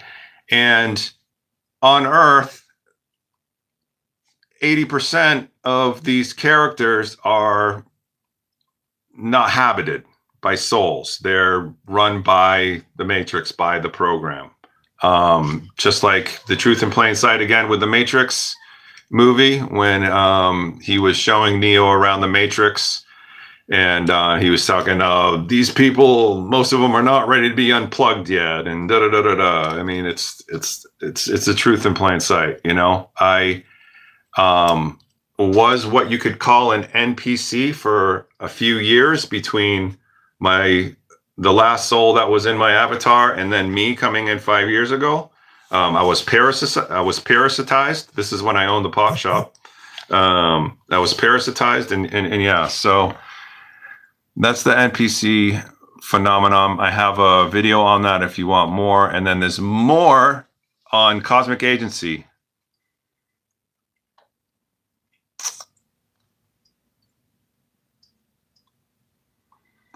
All right, I'm just looking for more questions. Did I ever meet Enki or Thoth? Okay, so I don't believe that Enki is actually a real person.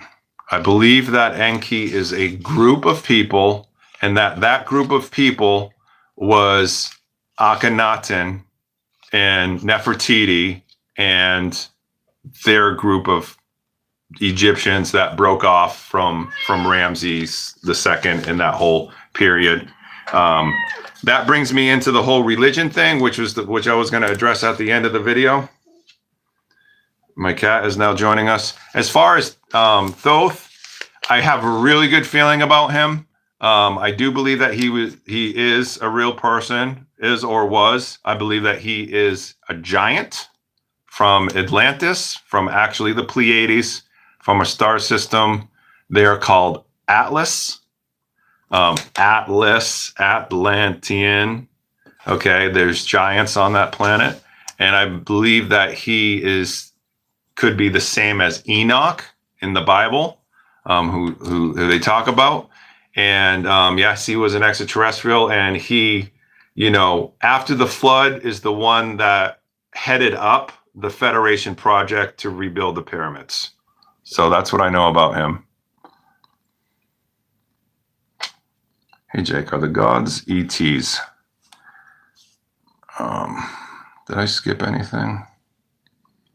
Hey, Jake, are the gods ETs who came from different planets and galaxies to Earth and rule here, and they rule different parts of the Earth? That's why every country has different gods, and India has different gods they worship. Okay, guys, I mean, surprise, surprise, you are the extraterrestrials, okay? You are the Anunnaki, and you are the gods and goddesses that, and there's more out there in space, our family members and our friends. We are the extraterrestrials that everybody thinks of as the gods and goddesses. It's as simple as that. We're just taking human form, and we've blocked our memories, so we don't understand that anymore. We don't, we don't experience it that. But that is the truth. We are the Anunnaki. The Anunnaki are not just one race. It was multiple races across multiple star systems coming to Earth. There was a spaceport in Egypt, and in that spaceport, there are still Federation bases. They're not used right now. Underneath the pyramids, there are huge spaceships, or as JP calls them, arcs or whatever, underneath the desert there. And yeah, there was a huge spaceport there. Let's see. The reptilians, the reptilians came in and started a war with Atlantis and kind of took over the Atlanteans, and they did it through genetic modifications where they made these bodies, these organic portals. And this is what the reptilians are. And I'm saying reptilians in a very general sense, but this is what they're known for, is their genetic modification of human and human-like bodies in order to deceive us, so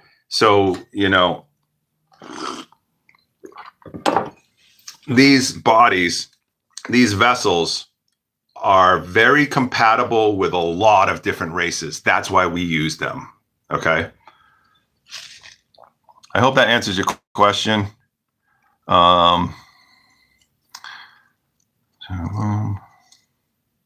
Some weeks ago, video on YouTube, a short popped up saying it was Yazi and she was getting some street food.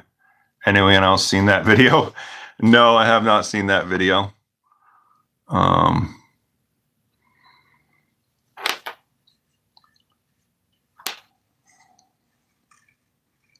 Is it true that the cat's purr is assisting our frequency? Yes, 100%. How can you explain reality shifts? Example, one time I received a text from someone saying blah, blah, but about an hour later, the text said the opposite of what was said. How can you explain that? I've had similar experiences like that, mandala effect type experiences. You can explain that by memory inserts. Okay. The Federation has technology to change the past, to insert memories, to even insert experiences into your field.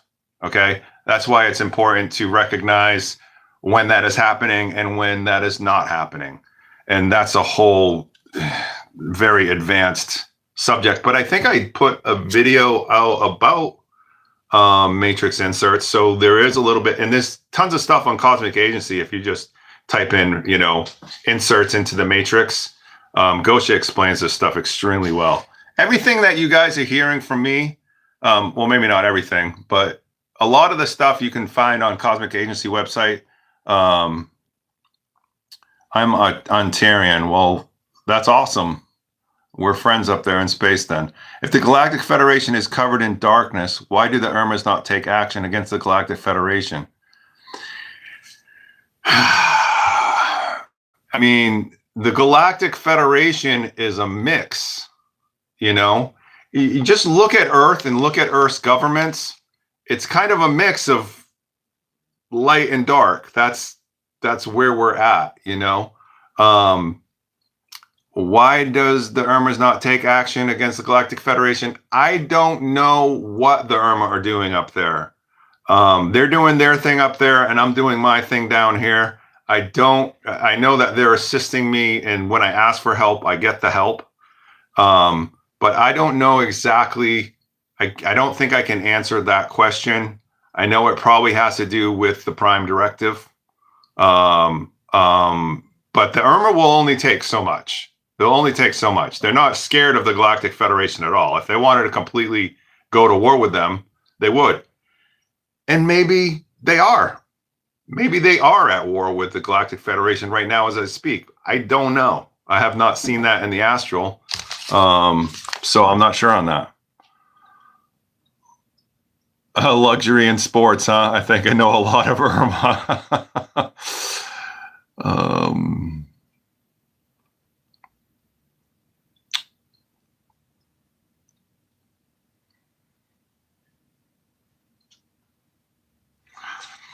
what are the lioness rules with the Irma Society, if you can recall from your stellar memory?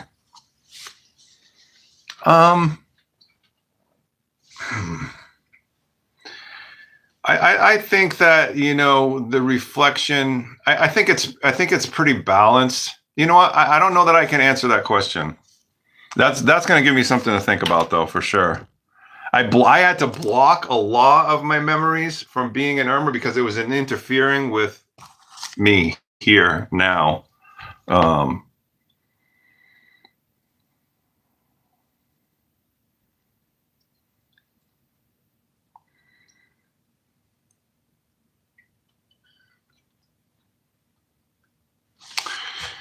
Okay.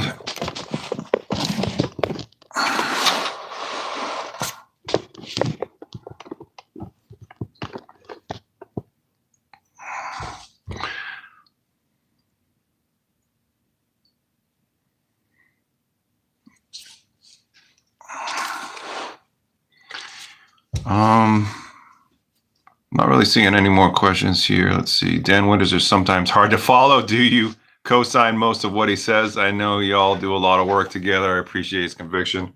I have a hard time understanding and following what he says as well. I don't necessarily subscribe. Hold on one sec. My cat needs to go out again.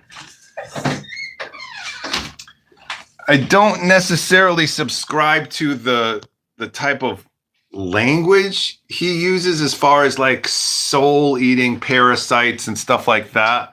I understand where he comes from when he's saying like that, but it's kind of a little bit of a clickbait. But I love Dan. He is a huge supporter, and I do support him. And he has amazing technology, the Fire and the piezo fire, and he has these crystals that he sells that are just amazing. He really understands the physics of consciousness and how to implode and how to do what I do by lucid dreaming and astral projection and stuff. So I am a huge supporter and a big fan of Dan, and I do like where he's going because, introducing the idea to him about the black goo and putting the black goo together with the black cube and the external worship and the harvesting of Lush and all of that stuff. It's a big topic. I mean, it's a real thing, and he's very much a big, he likes to talk about that a lot still. I tend to jump from subject to subject, but that is a very important subject. So that's my take. I love Dan. I love him.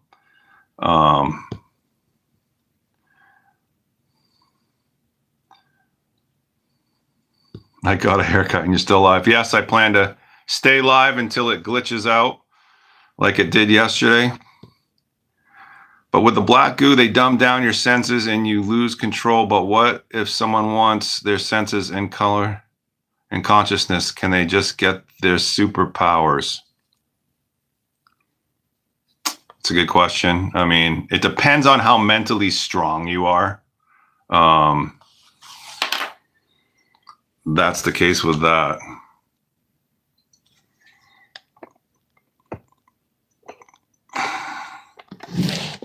I wish I could balance my phone a little bit better. Sorry, my phone is all over the place.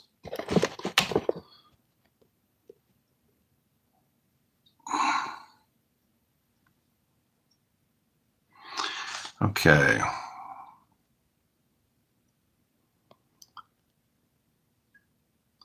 I know no one is here to save us, but are there any beings that are on our side, or is everyone against us?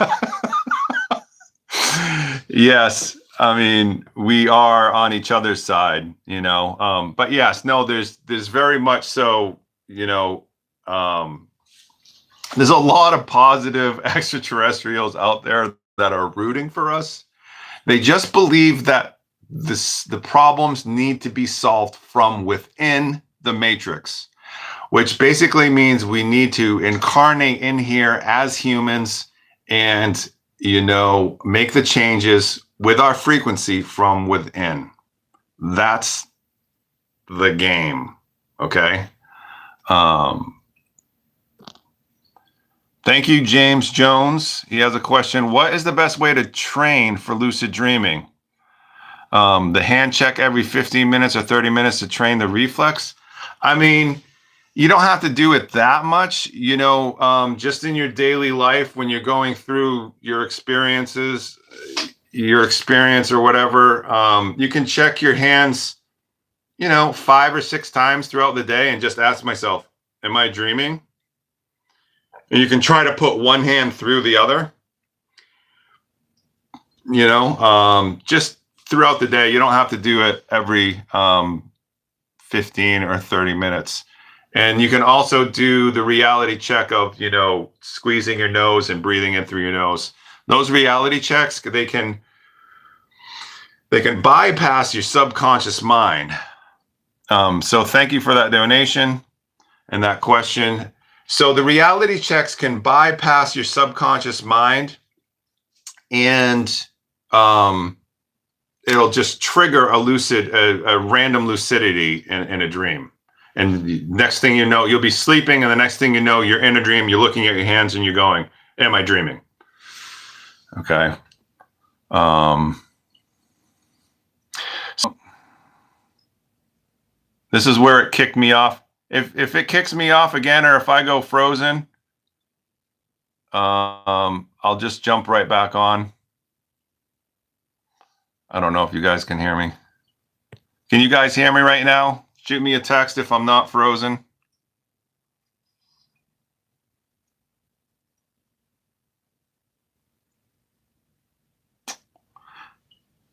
Yes.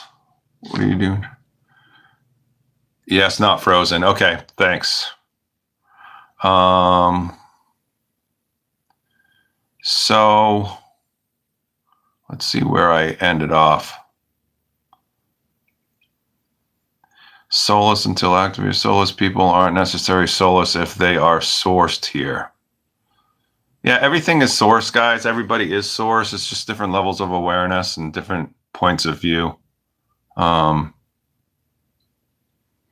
needs to be some sort of hierarchy with NPCs, distinctions between different kinds, because there are high level and low level, it seems, some that are just clones.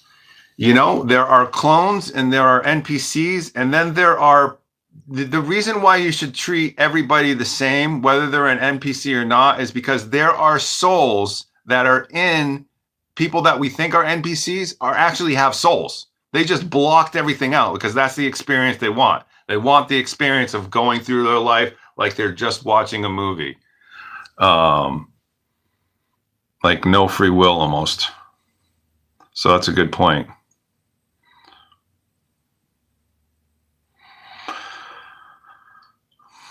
But the ones humans worship, like the big names like Jesus, Zeus, Thor, Vishnu, and so on, are they still alive in those avatars of there on different planets? Well, I don't know. I'm not even sure that Jesus, Zeus, and Thor are even real, or were even real beings. Okay, that's my take on that. Why did 6D beings show themselves to human plasma beings? Can shapeshift. I'm not sure I understand the question, but 6D beings, the 6D is the astral of the 5D. And again, there are no Ds. It's all just the super frequencies and points of view and points of attention within the super frequencies and awareness and consciousness and ideas. 6D beings would be the astral of the 5D, because the 5D is actually physical. And this physicality in the 6D as well, just not as much, it seems. So it's easier to shapeshift in higher densities. Okay, because things manifest differently. So if I'm in a very high astral realm and I want to manifest my wings fully out, it happens just like that. It's like boom, as soon as I thought of it, it happens. But if I'm down in some lower 4D realm and I try to visualize, or if I'm inside of a room or technically trapped somewhere in the lower astral and I try to visualize my wings coming out, they won't come out. I have to sit there maybe for a half an hour and visualize them before they started to come out. So it depends on what frequency range of perception you're at what density your mental density is, depends on how fast things manifest. Okay.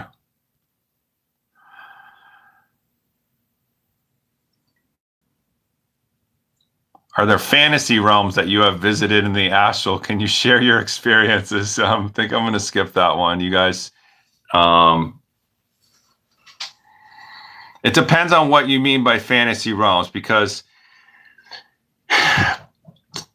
with sexual indulgence comes a loss of lucidity. Okay. So if you think that you're just going to go into the astral realms and have a high room and just stay there for hours and hours doing whatever you want, that's just going to attract succubus and incubus energies, and you're going to lose your lucidity and you're going to lose your experience. So I don't suggest that in any sort of way. What do the Urmah think about sex and sexuality? I mean, we think it's a beautiful thing. You know, we love family. It's a it's a hot commodity on our planets. Yeah.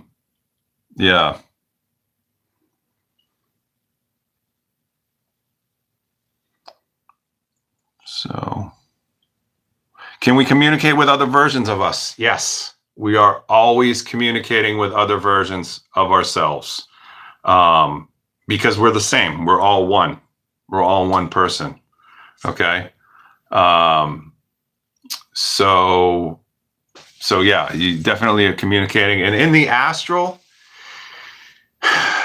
the other versions of yourself are going to be bleeding through. And I talked about this yesterday, how you are the higher version, or you are the higher self of some of your other versions that are quote unquote kind of lower self, because they're, you know, doing some indulgent act in their timeline. Like the other night, I was the higher self. I was there to guide my other self who was drinking, you know, who was drunk, actually, drunk and fighting. And I was there to like be the higher self, or be the guide for that person, to help teach them that that's not the way to go.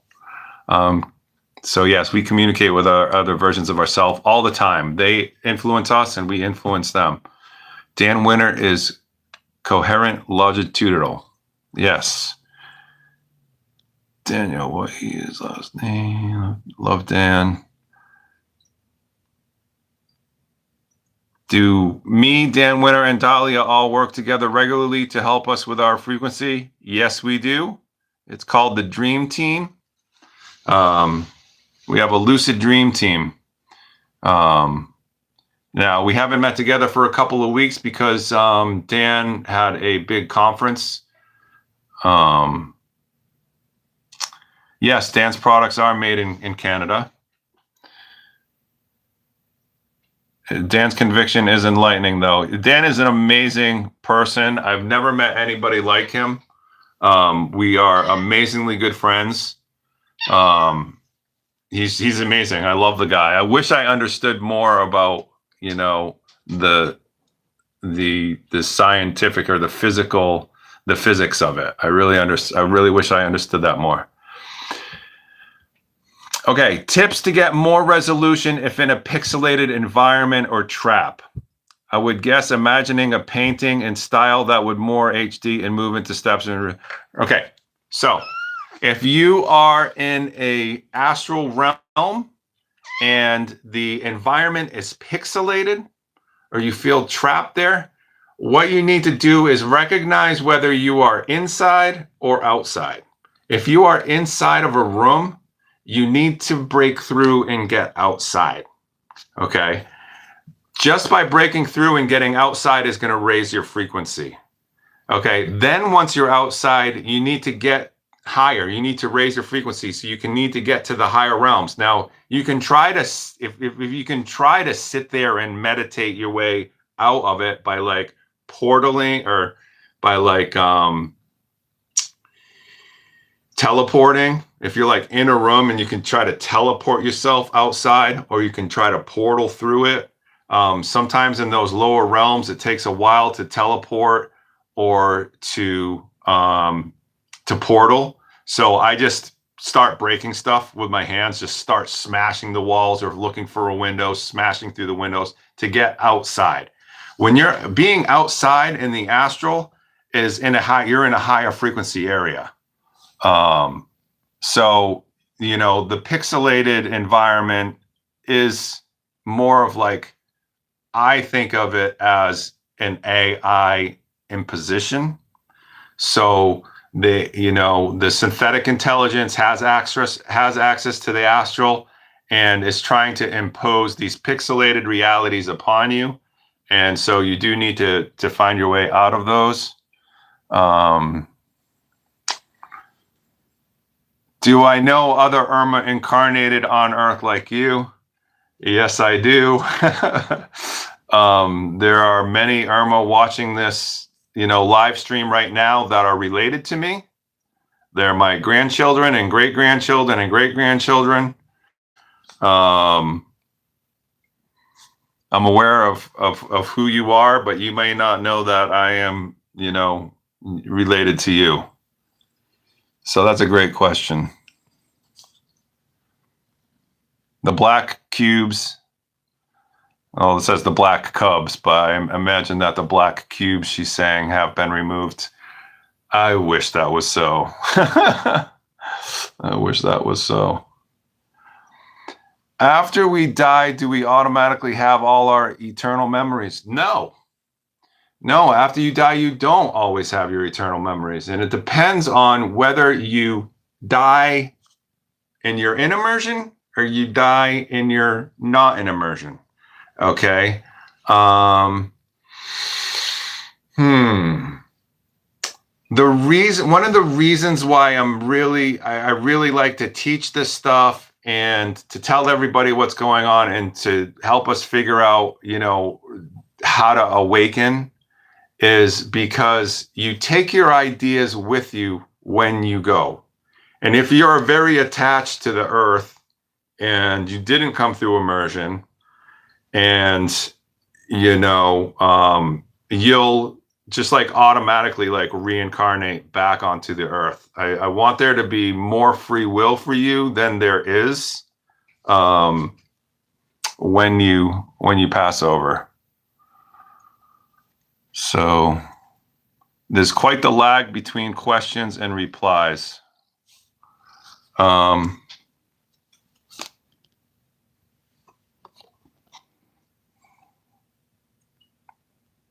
Okay, can you Grandpa Jake, am I one of your grandkids?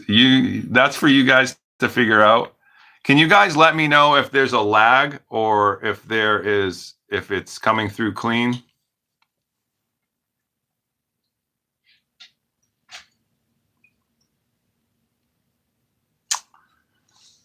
Just give me a yes, it's coming through loud and clear. Okay, clean voice, but the picture is pixelated. Okay. Am I your father? Says my hair is greasy. Help you maybe. At some point, we've all been everything to each other.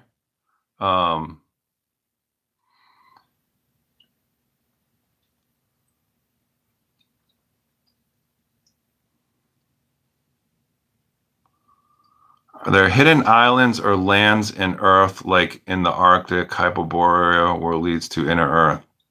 Yeah, there's hidden islands and lands. So much. And the reason that they're protecting Antarctica is because, Look, every planet, there's an opening at the top and at the bottom of the planet, at the two poles. There's an opening that goes to inner Earth on all the planets, or a lot of the planets. Definitely the Earth is. So what people think of behind the ice wall is actually, they think of it as like a flat Earth and there's lands behind the ice wall, but those lands behind the ice wall are actually inside of the Earth. The Earth is not flat and it's not completely round either. It's like a potato.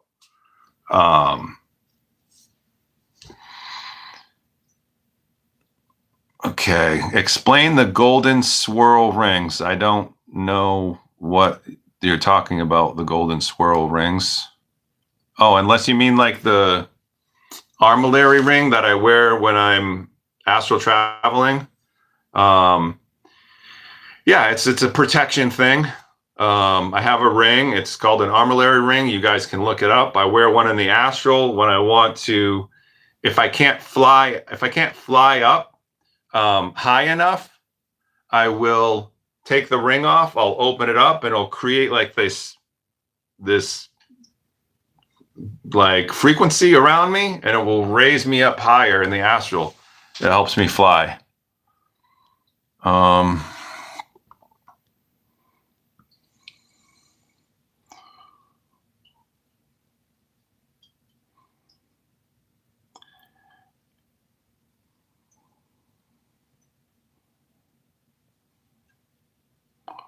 I didn't mean fantasy realms like that. I meant like in Lord of the Rings and like magic beasts, magic. Yeah, there's all sorts of that stuff in the astral.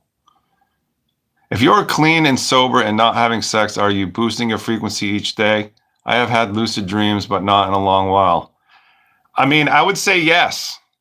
I would say absolutely yes. If you're clean and sober and not having sex, I mean, I don't know how much the not having sex thing part of it, but if you're clean and sober, you have a much better chance of getting lucid.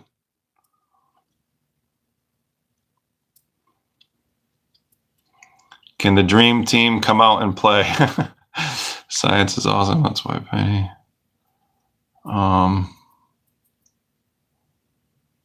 Yeah, any frame can be a portal. That's a good point.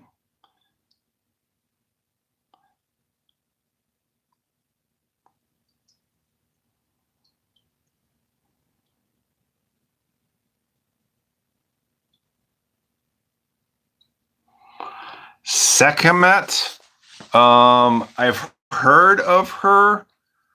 I don't know her personally. But like I said, I just got here 5 years ago, and I've just been trying to do everything that I can to catch up with you guys, to catch up with what's going on down here. Okay.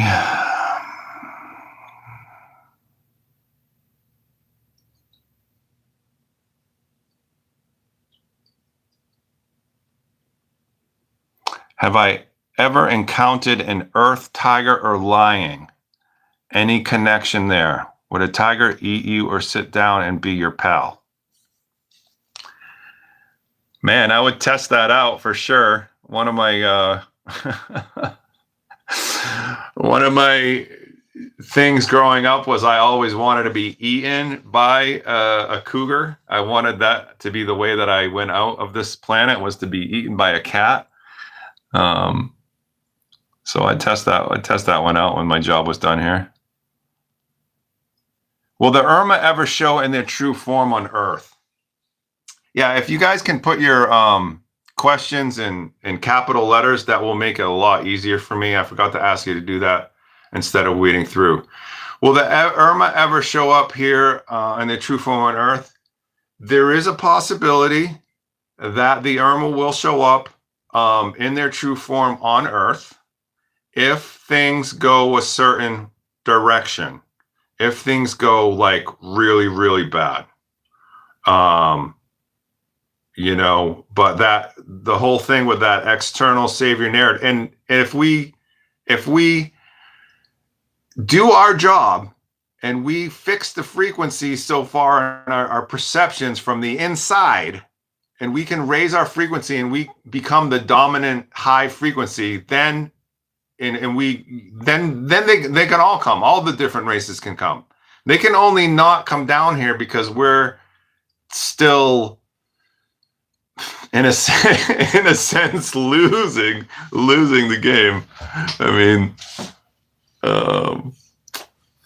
but no, there's definitely a chance that Irma will show up in their true form on Earth. It just depends, it depends on what happens.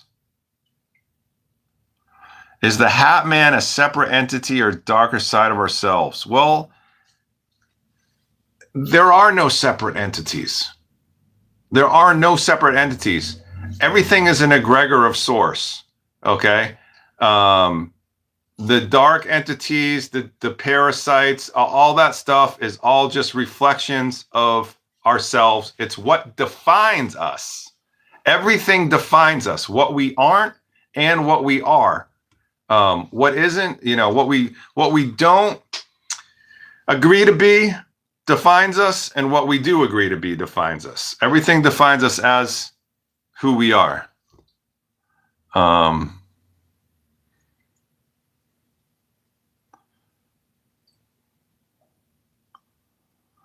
mean,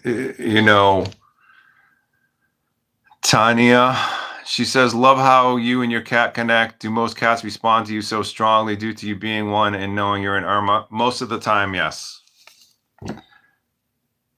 But also, like, I have that dominant energy too, so cats might be put off by that.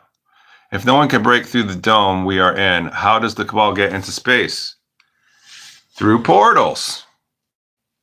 They use portals. They have, stargates and portals they use. And they have, they have spacecraft now. They won't tell us that they do, but they have spacecraft that can get through the Van Allen belts. They do. Just the rockets can't. The technology they're saying that we're going to the moon through rockets or, the space station or blah, blah, blah. That's just a bunch of crap. But yeah, no. Yeah.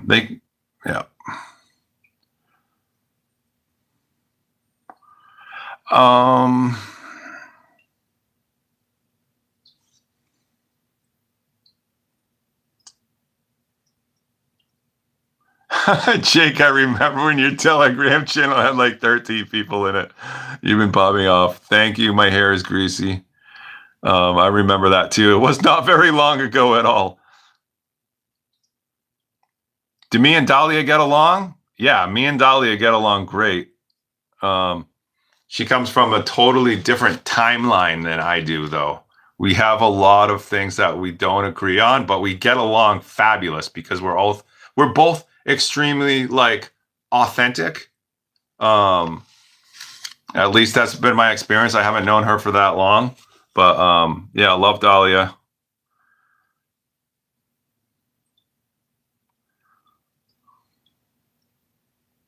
So we're losers now, right now. Let that sink in. No, that's not what I meant, Conan. That's not what I meant. We're not losers. What other pocket spaces? Are you talking about the pockets inside of Earth? Because, we have huge caverns as big as countries inside of the Earth with 5D mentally, because 5D is a mental perception. It's a frequency range of perception.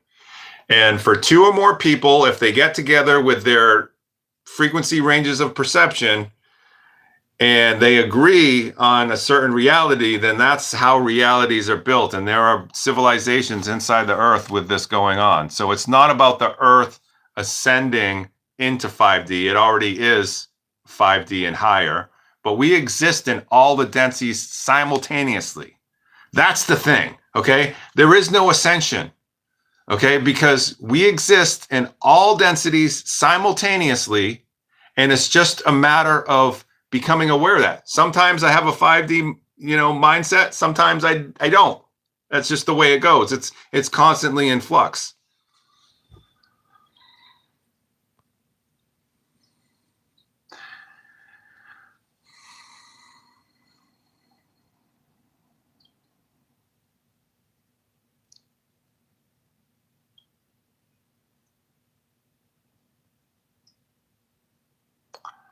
Okay, so after we die, will we be fully lucid and have a choice not to reincarnate, or will we be automatically recycled back here? I never want to come back here again. Okay, so it depends. It depends on each of the individual.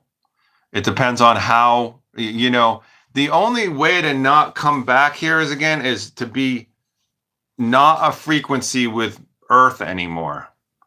That means that basically, if you are just completely over this planet, you have no joy in anything that's going on here. And that probably means that your soul has been here for a long time and has just gotten as much as it can out of this experience. And yeah, if you're just not a frequency match with this planet anymore, you won't come back. It's just, that's how reality works. It works through frequency match. Okay.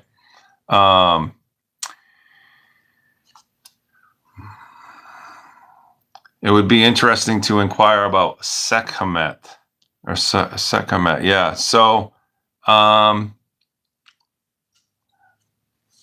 I don't know about her. She sounds very interesting. I mean, lions and dragons, that's my thing. Love the lions and dragons.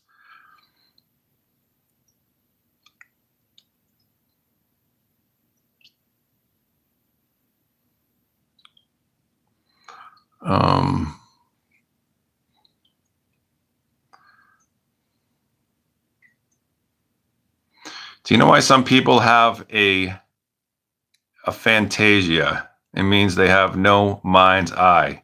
It makes visualization almost impossible.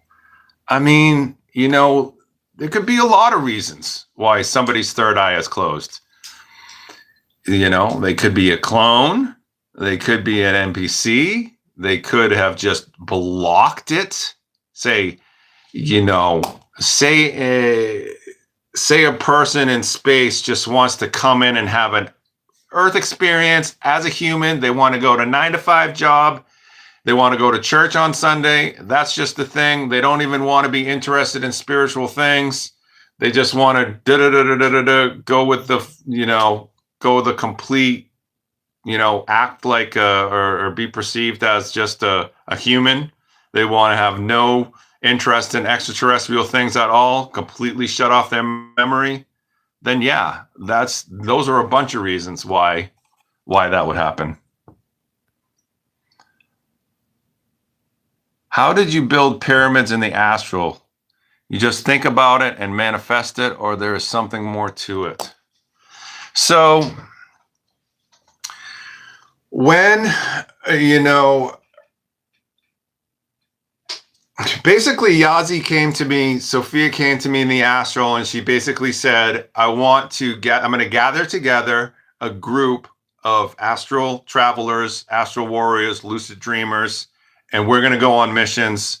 And the first mission that she sent us on was to get to the pyramids. And I have a video, and I have videos on the whole experience of spawning into northern Egypt and going through the Black Cloud Dome and getting to the pyramids and fighting my way there. And there was a whole group of us that fought our ways there. And then we got to the pyramids, and they were just like being destroyed because we were coming in with our ideas, and they were under regressive control at this point in the timelines that we were working in. And then after that week-long or 2-week-long event, I went back to the pyramids fully lucid, and what I saw was the pyramids weren't even there. It was just green, lush grass everywhere, rolling hills, and there were these rainbow-colored lines on the ground, and it was like a code. It was like a hashtag code type of thing to figure out. Well, now with the Dream Team, I hope this is okay that I'm sharing this. Now with the Dream Team, we've kind of picked up where my first group left off, and we're taking charge of the pyramids again and setting up a base of operations there, where we can see, 360 degrees around through the pyramid. The Illuminati symbol, the eye, boom. They stole that from the Astral Warriors, from us. That's our symbol. We are the all-seeing eye. We go into the astral. We're the remote viewers. We go in, we see 360 in all directions, all the different timelines.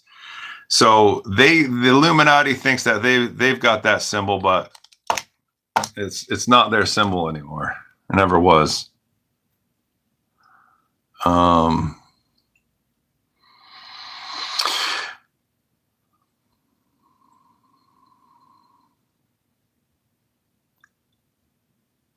How can I know if I'm an NPC or a clone? If you're just simply asking yourself that question, you're not.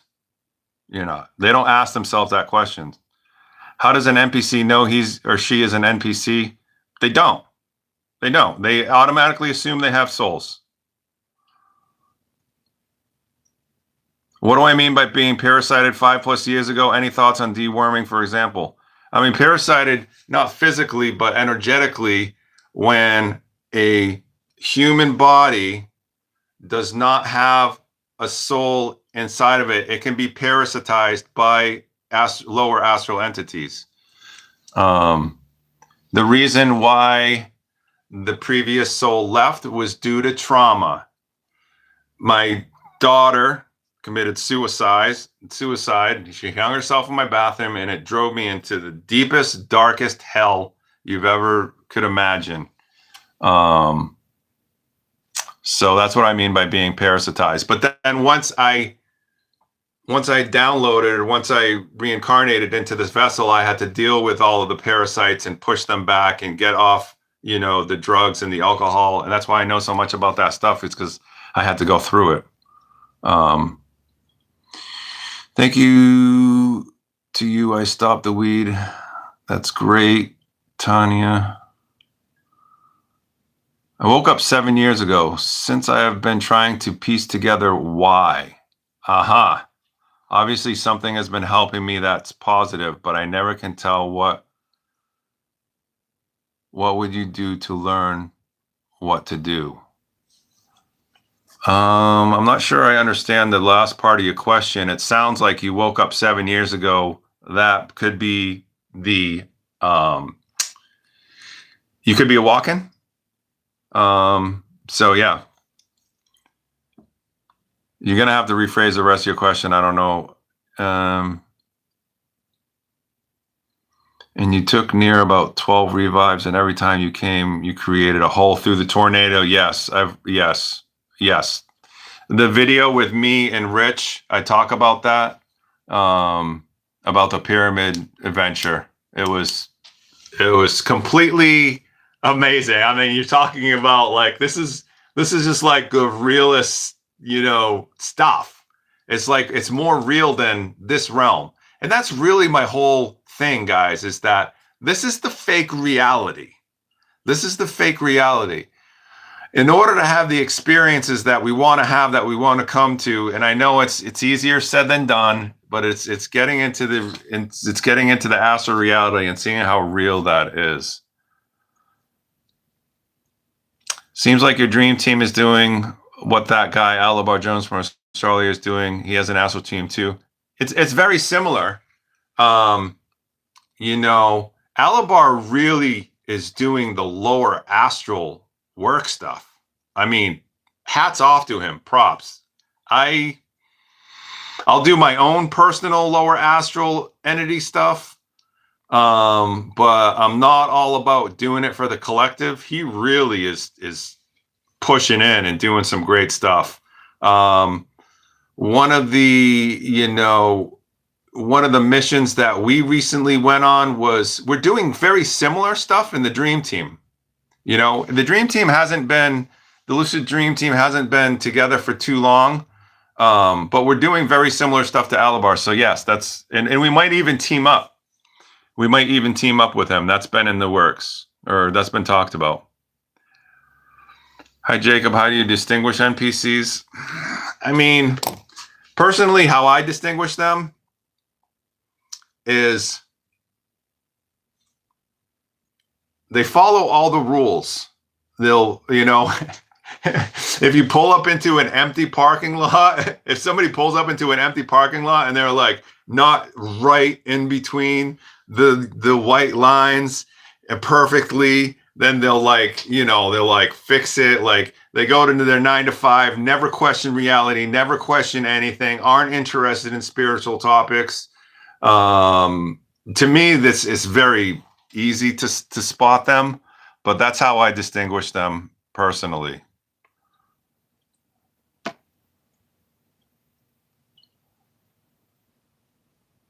Jake, is it not that your higher self coming back online after the trauma?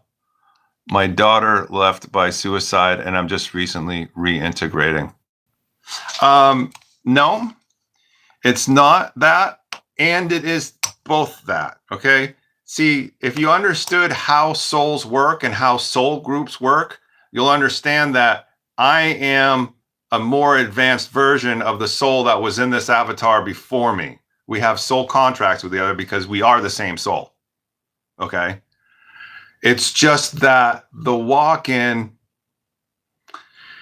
is different. There's a lot of different distinguishing factors between the previous soul. The previous soul was very connected to the avian stellar identity, the avians in the Urmah, where I'm connected more to the Urmah and the Taigetan. But yeah, so it's like that's the best way I can describe it.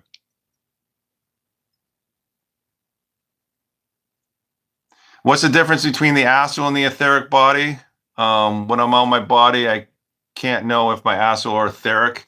Your astral body, your energy body, your etheric body, your mental body, your emotional body, your spiritual body, they're all just ideas in different frequency ranges of perception of density. That's all they are. It's all mental. That's why you can't tell the difference, because it doesn't matter. There's no separate bodies. They're no separate. It's just you. You are the point of attention. Whatever idea that you have in your mind about what kind of body you have, that's what you're going to filter your reality and your experience through. Because in all reality, you are experiencing this because the filter of your body is. I hope that answers your question there. We can calm down natural disasters 100%.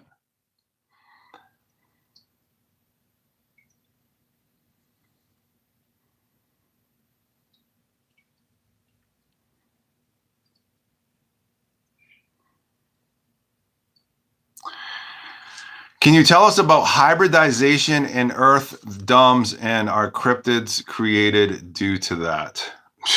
I'm just going to say yes. There's all sorts of that sort of thing being done. There's a lot of that being done. And, I don't have the details on that right now, but yes, it's all connected.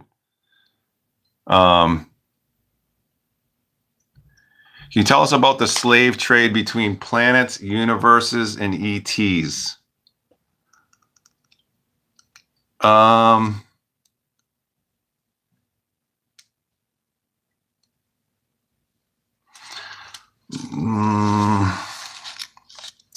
I can't. There is one going on, and it's extremely. I mean, I could, but it's pretty dark. It's extremely widespread. It's one of the reasons the Galactic Federation in the higher Saturn level Galactic Federation wants to keep Earth in a low frequency. It's why, people go missing more and more all the time. We are a food source for other beings. So how do we get our more advanced high self to walk in? What would happen to my lower self? Your higher self and your lower self and everything in between is just one being. It's just one point, it's just a point of attention, or even several points of attention. and points of view that are experiencing your reality. So how do you get more of your advanced high self to walk in? By knowing that your higher self is already within you. It's not something that comes from the outside and goes in. It's something from the inside of you that comes out. I can't stress that enough, especially when you're talking about that. So being able to hold multiple points of view that may seem contradictory is a way to expand your consciousness. Because I think that's really what you're asking, Christopher, is how to expand your consciousness. And it has to do with holding points of view, with gaining knowledge, understanding, and wisdom, and expanding your field, becoming aware of other aspects of yourself, greater aspects of yourself, and stuff like that. So how do we get our more advanced? So when I think I was dead when I had why did I think I was dead when I had an OBE? Because having an OBE is very similar to what happens when you die. You go to a different density. You have a different idea of your body. Okay. And that's why. And it's happened to me before too.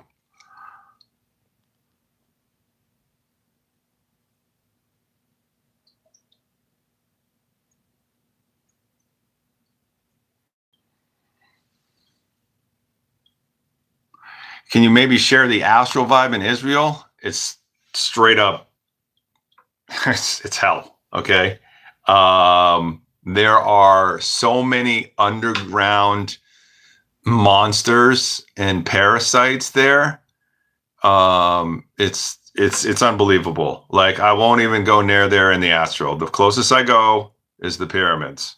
And that's really, the Middle East is really, if we had a huge astral team together and we could hit the Middle East all at once, but, there would have to be hundreds of us experienced in order to really hit the Middle East. And that's really ultimately the goal. The goal for all of us is to heal the Middle East, is to go there and hold the frequency there. And that's why we have using the pyramids as a forward operating base. So great question.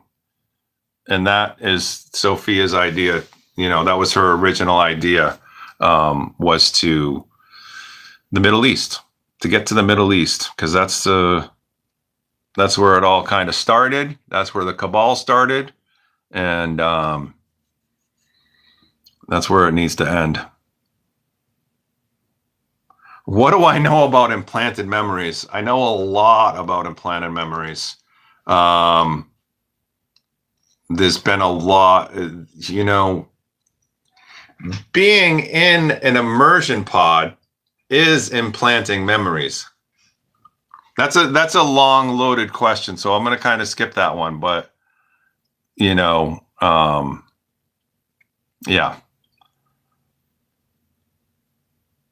I'm wondering, how do you tap into the higher realms or whatever if you are targeted? I'm telling you, it's not just simple. You can't just, I'm not going to tell you what you can and you can't do. But you have to, first recognize how you are being targeted. Are you being targeted by the SSP? Are you being targeted by lower astral entities? Is it the tall grays that are targeting you? Is the AI that's targeting you? Is it all of it? And then you deal with each one kind of in its own way, but the thing that I tell people the most to do is the invisibility. When you get into the astral, do the invisibility cloak or the invisibility orb. That will keep the trackers off of you. Reality Alchemist just popped in to say that I love the live streams. Thank you so much. I appreciate that. What sorts of powers do super soldiers have? Well, in physical ways, their superpower is not having any empathy. This is, super strength, you know, um, they, depending on, how much black goo that they've been, infested with, they may have super astral experiences. Or powers, super astral powers. Yeah, I mean, I don't know. A lot of different stuff. It all depends. They do have machines though that they go into to access the astral. Just like I'm in my immersion pod to be here, they have immersion pods to go into the astral, and they mess with people through them. The star seeds.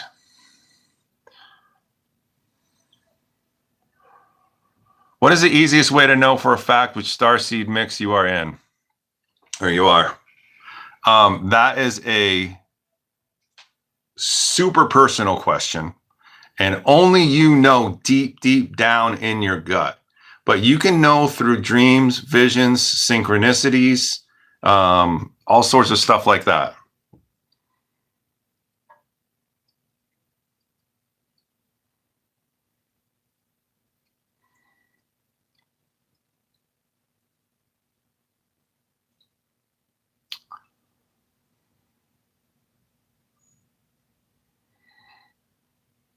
I'm just looking for questions here. Can you tell me why the Council of Nine showed me how everything, even evil in religions being external worship, is actually perfect and for our ultimate betterment? Yeah, I mean, because they have a different point of view than we do from down here. It's a completely opposite, really. They see this as a game, and they see this as a learning experience that we came here, to learn. But I think there's a lot of cosmic gaslighting going on, you know?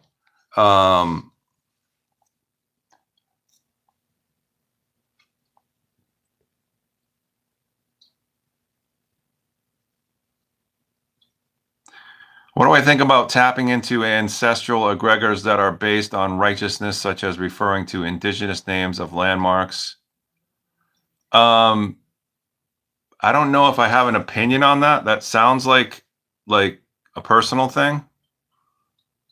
Is it more than one source? No, there's not more than one source. Do beings from different star systems have different spirit source energy that animate their avatars? Yeah, I mean, they have there's flavors,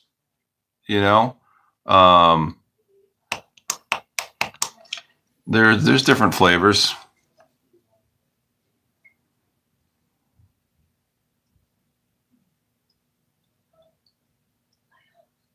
Am I going to see mythological creatures of Japan there and can interact with them? Yeah, you could. You could, Skylar Chronicles. Definitely, if that's your intention, you have complete ability to go anywhere and do anything that you want.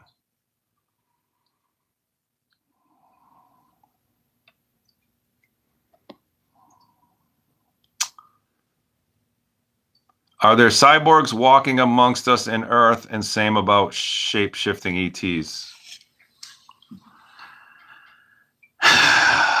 Yeah, there are, and if there aren't right now, there will be tomorrow. The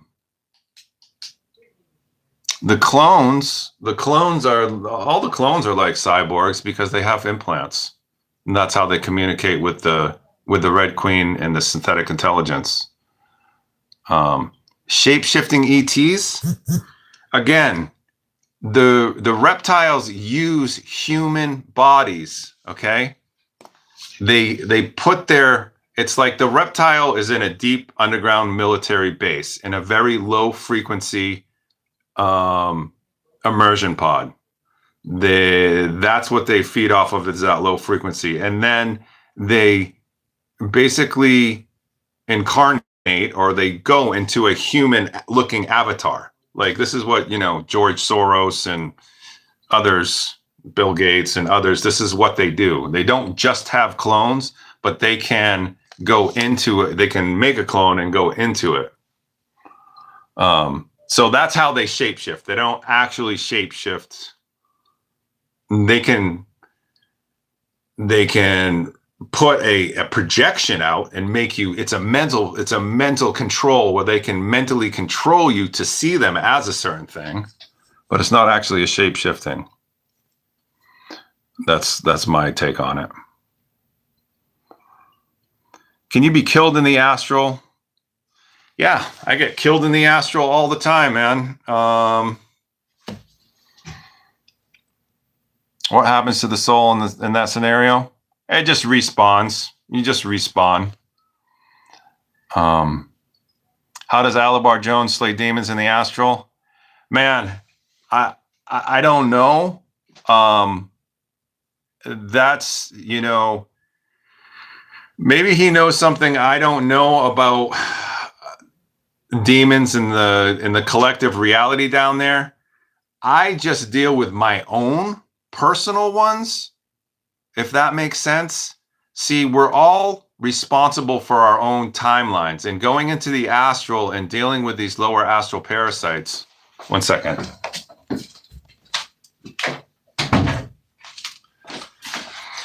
Going into the astral and dealing with these lower astral parasites is really about repairing our own timeline or clearing our own timeline. If we all go within and clear and take responsibility for our own timeline, then we can come together collectively and clear something collectively. That's my understanding on it.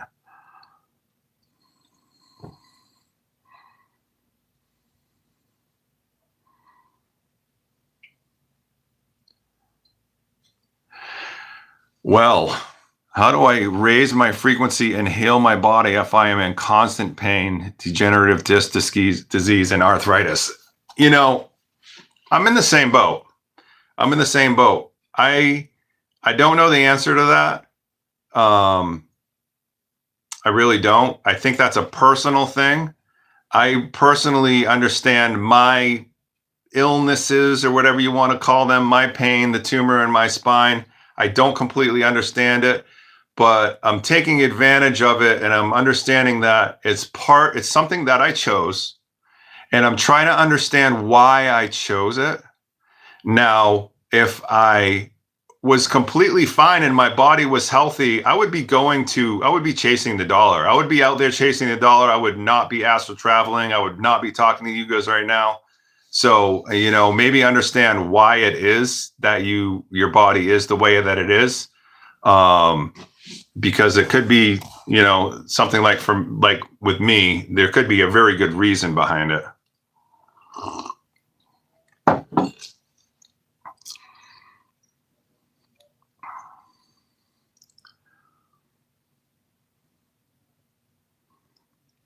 So there are avatars you can choose to play the game, and there are infinite other avatars to choose from, each one with their own advantages and disadvantages. Yes.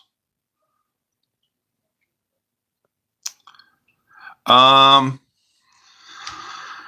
all the avatars, creatures, beings can be cloned, and consciousness can be transferred into them. Not exactly. There has to be a frequency match between the soul and the body.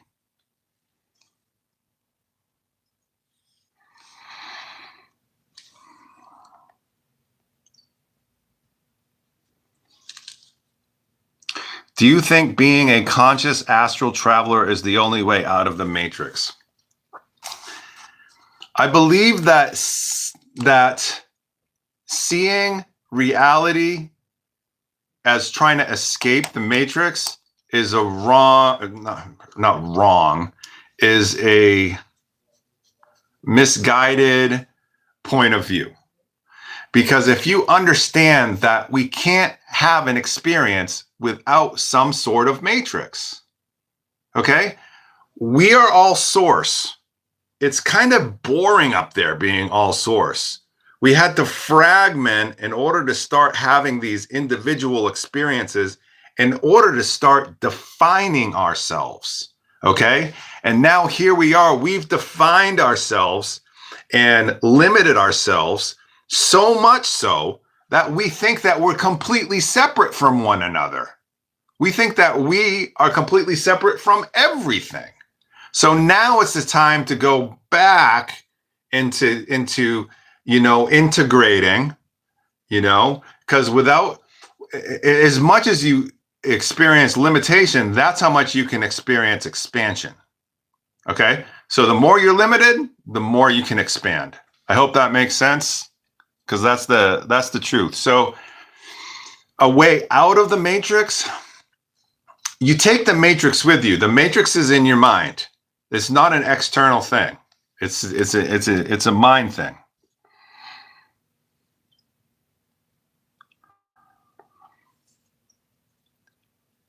Can you tell us about Agartha or Shambhala? Well, those are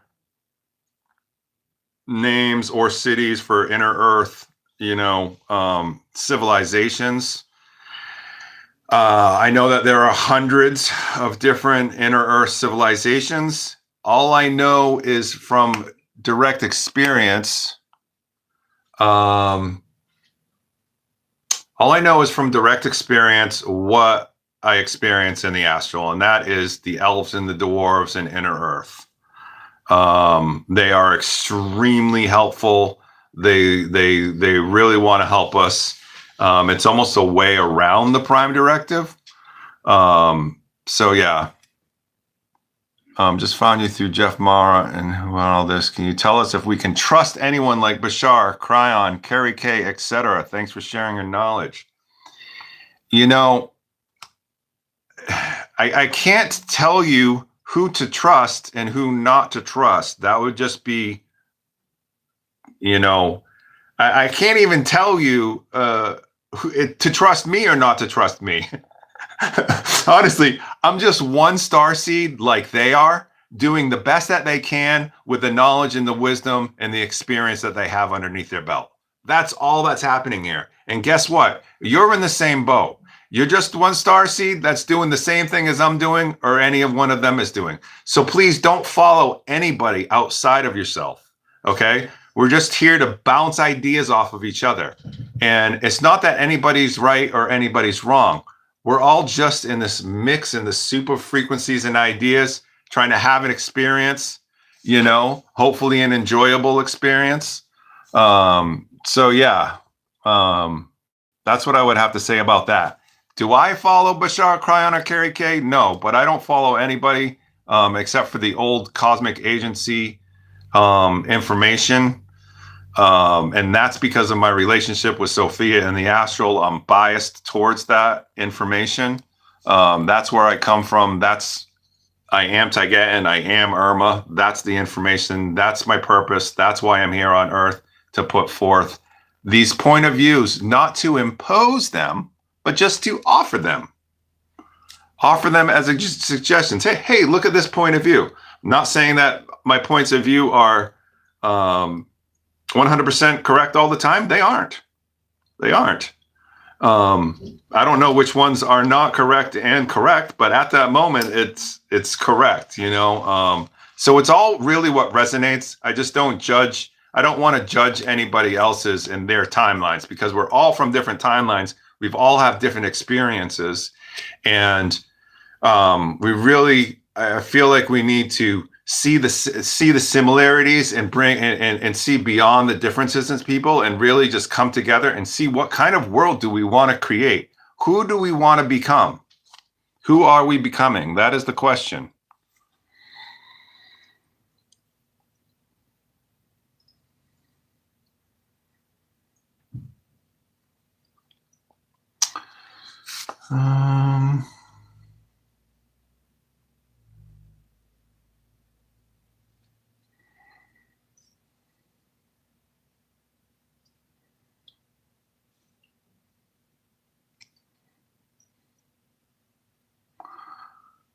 Kerry K is legit. I don't know Kerry K, but I trust you guys. If anyone is my soul family member in here without my knowledge, all love to you. That's so sweet. Do you think getting a regression or QHHT session is a good way to get answers? Yeah, I do. I've never done it, but I think that it's yes, because you're getting the answers from yourself.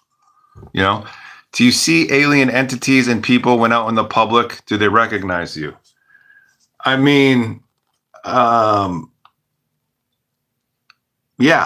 I do.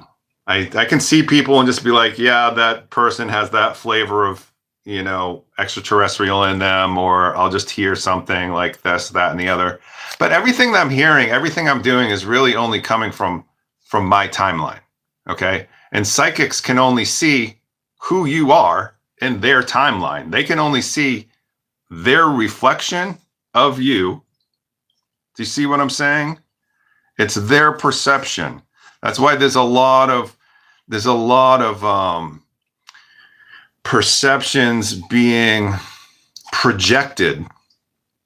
There's a lot of projected perceptions on 3i Atlas. Okay, it's like, if you guys believe that that's what it is, and so many people get together and believe the same thing, then that's the truth. That's how the truth is. It's not a universal truth, but it's true among those people, and that is valid. Whether I disagree with it or not, it might not be my truth, but it's still true. Yeah. So I skipped your question, Kelly. I'm sorry.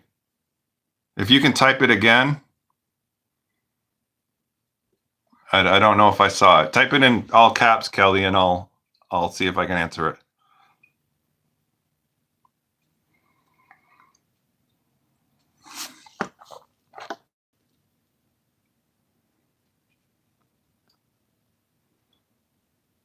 Okay. Well, that answers all the questions except for the one that Kelly's probably typing right now. So thank you all for all of your questions. I told you that I was going to talk a little bit about religion. So I guess I'll do that now that the chat has ended. Okay. Religion. So, are you going to do these lives daily? If there's enough people, if there's 80 to 90 people, even if there's just 40 or 50, even if there's just 30, then yeah, I have sessions that I have to do one-on-one sessions with the days. But if you guys want to do these daily or every other day, I'm totally down with that. Why do so many of us hold a similar vision of community? Because I think that is the way. I think that is the answer. I think that's the way. This is the way. Is we have so many visions of community because we're scattered all over the planet. What if we all came together and created, our communities in several places around the world? Like, I want to have, astral healing centers where people can come from all over the world and meet each other. Everybody's just all the soul tribes. And I think that that's the answer to how we set up a holistic society on Earth. So Kelly, thank you for that. Very awesome question. Can you tell us about how Sophia weaves timelines back together? Sophia is very, very close to being source. Okay. She integrates through love. So she can be aware. I don't know if I can completely answer that question, but I'll try to do the best that I can. It's not that she weaves timelines back together. It's that she sees and perceives everything as one. And she's just aware of everything as one. So I hope that answers your question.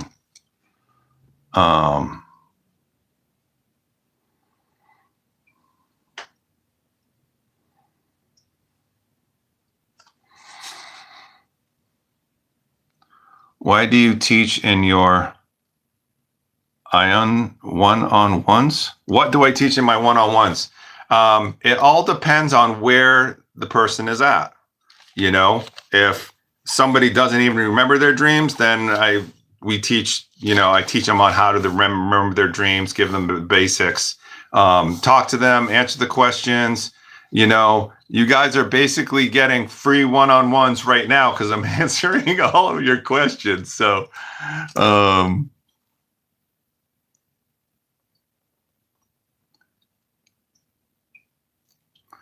right. So, religion. How did religion start? Well, I'm going to start about, I'm going to give you a quick summary. Well, we'll see how quick it is about how the Cabal started. Okay. There was a spaceport in Egypt after the flood. Okay.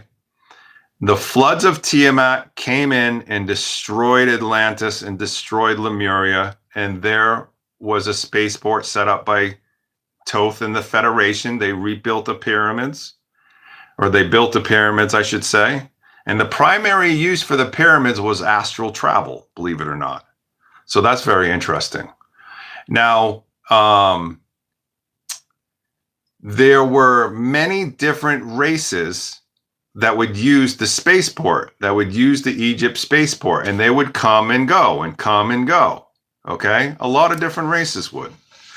Now, there's this one race called the Homo capensis, the Elohi, from the star Elohi. I think the star is called Elohi. I don't think the planet is. And the Pleiades. Anyway, they're the ones with the elongated heads. Okay? Like Akhenaten and Nefertiti. Okay? Now, Akhenaten and Nefertiti were bad actors. They saw that the humans would worship the extraterrestrials, the Anunnaki. The Anunnaki is the name for all of the extraterrestrials that were on Earth and coming and visiting the Earth during that time. So basically, Akhenaten and Nefertiti saw that the humans would worship them because the extraterrestrials had advanced knowledge, advanced wisdom, and advanced technology. And every time they would come down, the humans, the native humans there would worship them. Okay? Akhenaten and Nefertiti, they took advantage of that. And they started seeding their own cult, monotheism, saying, don't worship all of these gods. Because in Egypt at that time, they had many different gods. Because there were gods from all the extraterrestrial races. They made gods out of them. Okay. So Akhenaten and Nefertiti started saying, don't worship all of those gods. Just worship the one true God. And that's how monotheism got started. Okay. And that's how the religion got started, and how the Cabal got started was through Akhenaten and Nefertiti. And so there was a battle between the Egyptians because, Akhenaten and Nefertiti seeded that in the Egyptian culture. And then, it was, I think it was Ramses II at this point that was in the Egyptians, and Maritaten was there as well, who was Swaru incarnated as her. That's a whole other story. But basically there was a battle between the two Egyptians, and Akhenaten is Moses. They're the same person. So they took their religion and they divided, and they went up to the Middle East, to Israel, and then boom, that's how that whole thing got started. And then between, I don't know who Abraham was at that point, but between Abraham's sons and Ishmael, and that's how the Abraham, that's how the Islam got started and branched off, and then religions branched off from all over the world. And then, 2,000 years ago, the Romans came up with the whole Jesus story, and now it's a soul loop. Now souls are incarnating and dying and thinking that they're going to go to heaven, and so they follow the light, And that's where the soul trap comes in. And they keep reincarnating. And the, lower astral entities are feeding off of that. So that's the quick story. I hope that answered a few questions. I talk about that on some of Dan Winter's podcasts. I talk more about that. If you want to actually go deep into that religion thing that I just talked about, go to Cosmic Agency and go to Gosha did an Egypt series, and it explains everything so great. So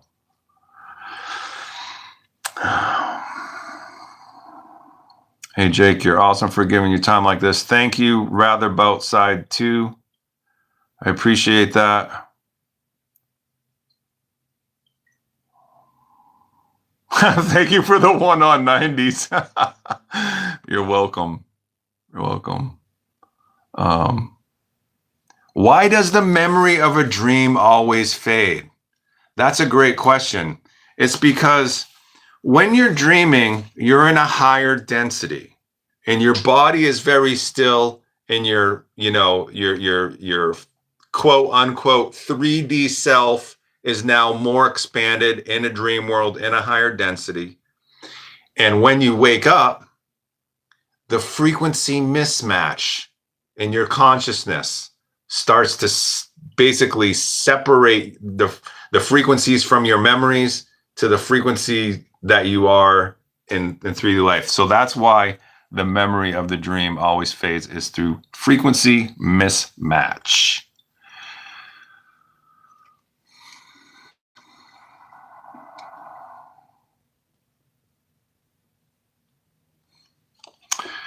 The one-on-one sessions are great. Just had a session a couple days ago and looking forward to more. Thank you, Vince. That was an amazing session we had.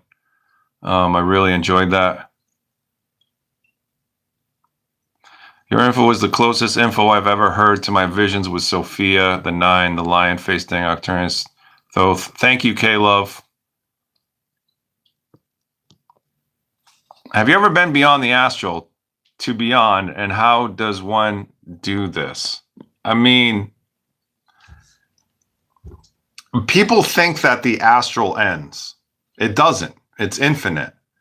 It's source, so yeah, it's not like a fixed realm. It doesn't have a beginning or an end. It's a mental realm. So the beginning and the end is where you imagine it to be, or where you think it is. Sekhmet was one of the Egyptian gods looking like a lion. Was she an Urmah? Either she was an Urmah or she held those qualities of the lion. It's like Thoth. People think that Thoth was like a bird person because they, because he was a bird person, but he wasn't actually a bird person from my point of view.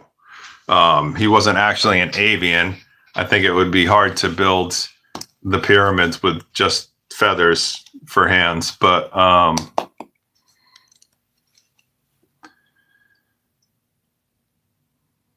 I've always thought of myself as a cat angel. Stray cats find me and I help them. That's awesome. Best explanation about religion I've heard. That's awesome. Nice feeding the illusions of demons. Thank you for your work. You're welcome. I heard if you don't go to the light, people become earthbound spirits. Whatever you think is going to happen when you die, that's what's going to happen. Okay? You follow your ideas. It's like being in the astral. How big is the inner earth? I mean, okay, simply put, think of this. We have the surface of the earth. How big is the surface of the earth, right? How high do our buildings go? Say they go a mile, okay? Then you have inner Earth from 3 miles down to say 10 miles down, or maybe even deeper inside the Earth. I don't know. Then you think, so there's another whole civilizations around the whole globe, because the inside of the Earth is honeycombed. There are all of these huge, caverns. So I have no idea how big the inner Earth is. I just know that I would love to find out.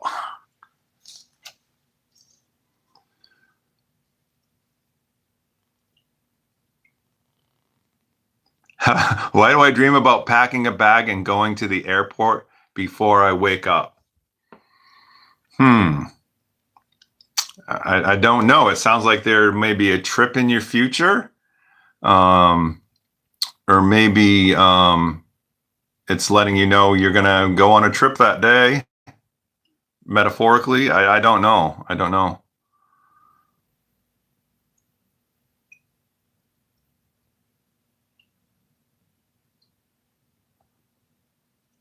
You're welcome, Fluxes. Thank you.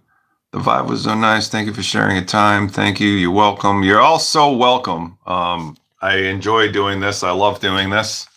Oh my God, Gabriel, thank you so much for your donation. That's huge. That is so kind of you. I really need it right now. Thank you so much. You're welcome for all the knowledge that I have and share. So yeah, yes, I'm in upstate New York right now, near Buffalo. Yeah,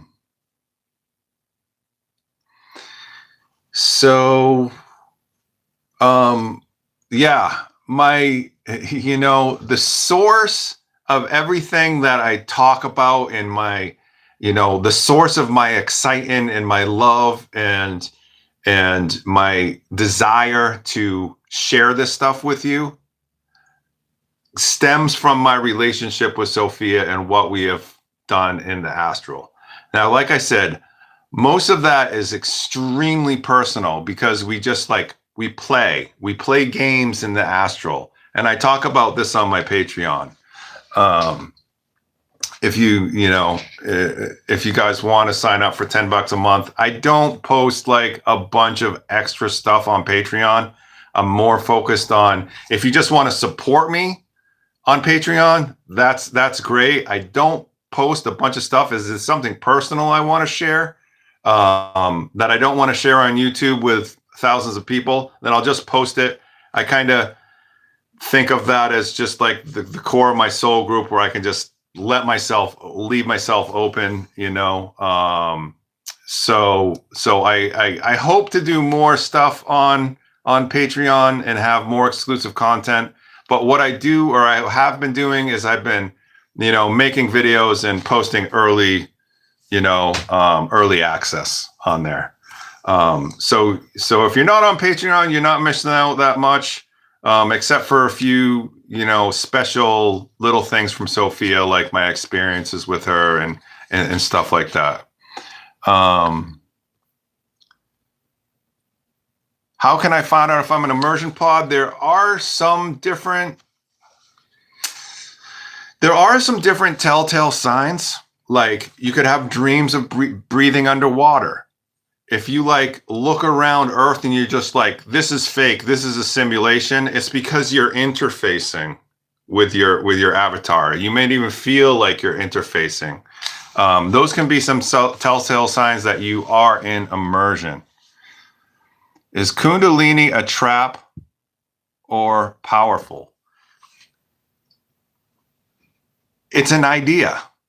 Kundalini is just an idea. That's why people have negative views on it and have positive views on it. Something is positive, something is negative, because it's just an idea and they make it positive or negative. And everything is like that. Okay?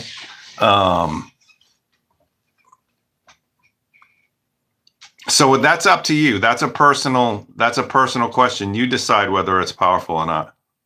Can I find out from the astral? Oh, can you find out from the astral if you're in immersion pod? You could, you could have, you could, you could put it out there and be like, you could ask your soul, or ask your soul group, or your soul family, or your higher self, whatever you want to call it. These things are not separate from you. I want to be very, very clear about. So you're accessing a deeper part of yourself that you're asking, am I an immersion pod? And you can even say, like, if I'm an immersion pod, please give me a dream. So you're basically asking yourself to reveal the answer to you. That's the best way to do it.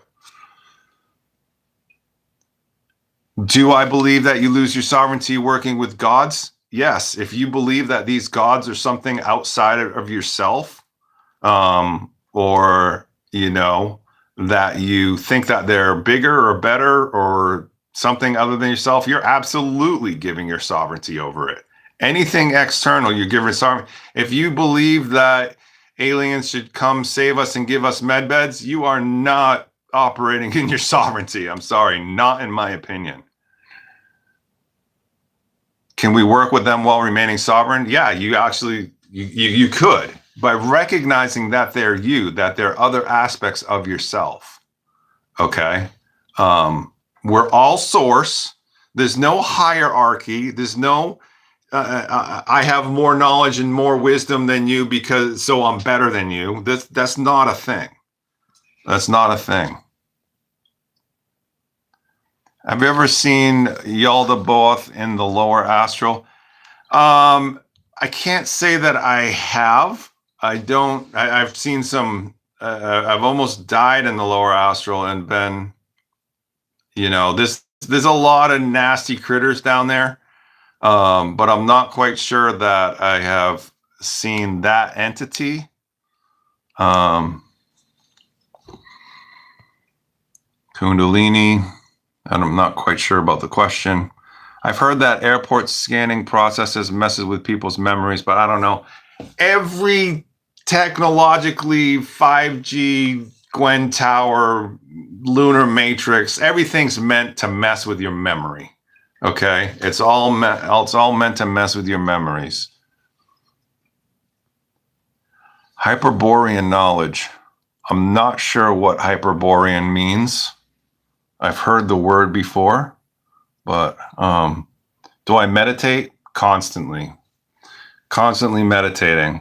I don't actually just like sit down and say, I'm going to meditate right now and cross my legs and throw a crystal on and do that. I used to when I was younger, but I realized that it's just kind of I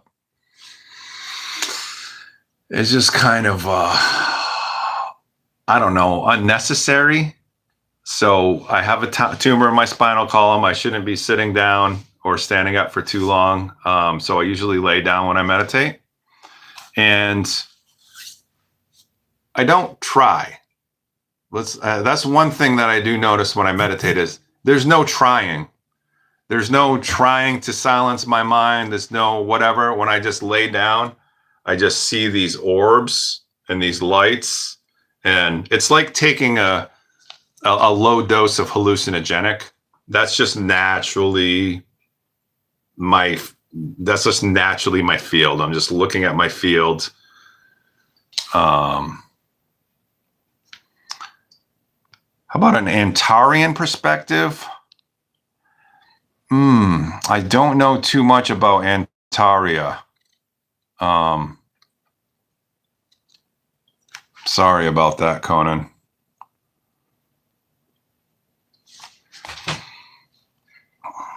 Sometimes if I look to the left or right, it seems that my reality starts to pixelate for a brief moment. Have you had that experience? What do you think?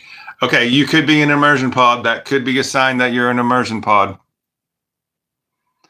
Have you ever visited planets like Pandora and the Astral? Oh, let me think here. Floating mountains and streams and stuff like that. Inner Earth is I mean, I've definitely visited, places like Pandora, like with that tree, that special tree of life or whatever they have. The crystals in the astral are amazing. The terrain is amazing, but you have to go high. You have to get up on the mountains. The cliffs on the mountains are really crazy amazing. There's so many amazing things to explore there. So yeah, I mean, visiting. Have you ever visited planets like Pandora? Yeah, all the time, all the time, and they're that vibrant and colorful and alive. Excuse me one sec, guys. I'm going to take a 2-minute break.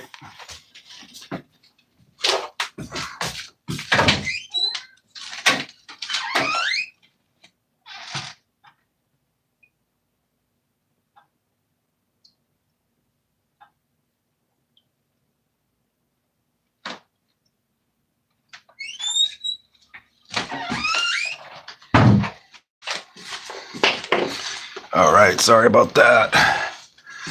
You stuck with me, okay. Is there a safe zone in the astral for beginners? You know, it's really all a safe zone. It's really all a safe zone, but it's not. You really need to, okay, number one, approach the astral completely fearless. Completely fearless and recognizing that everything is a reflection of yourself. Okay? That is like number one. With full confidence, completely fearless, anything that you come across is a reflection of yourself. You know, stepping into your sovereignty, because a lot of the times when you first enter the astral, you're going to be met with mirrors of yourself. Not always. So don't let me like gaslight you or project things, you know, my own experience or other people's own experiences on you. But it's like, yeah, there are plenty of safe zones for beginners in the astral. Anything high, anything up high, anything in the mountain, on a treetop, on top of a building, anything up high is going to be safe. You can also be safe in middle zones too, you know. But that's what the shielding is all about. That's what the invisibility cloak shielding is, and the golden orb is all about. Yeah, that's why cats are astral masters for sure. Do you think we should stay away from anything shamanic? I mean, no, I don't think you should. I think that you need to use your intuition and your discernment, you know. Don't just trust any shaman like right off the bat. Like, you know, the only thing to be afraid of in this world is your own ideas. That's the truth of the matter. You know, when you do psychedelics and stuff, you shouldn't be afraid of anything except your own ideas. We need a starseed dating app. It's probably true.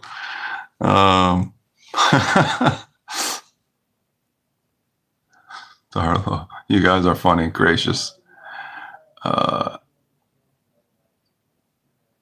Yes, I have it is amazing that I have a quiet mind on default. Yes. And I don't know how I got there, really. Maybe it was from hours and hours sitting cross-legged with crystals and sugilite around my, you know, I used to be very, very into making crystal jewelry when I was younger and opening up my chakras. And I was very, very into that, that type of stuff. You know, completely decked out in hemp bracelets and stuff like that. I was definitely a hippie beyond my time.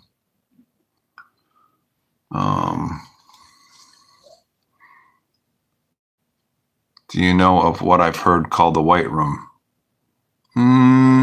I've been in white rooms in the astral before, but I don't know what that's about. Yeah, come on. You hungry? You hungry?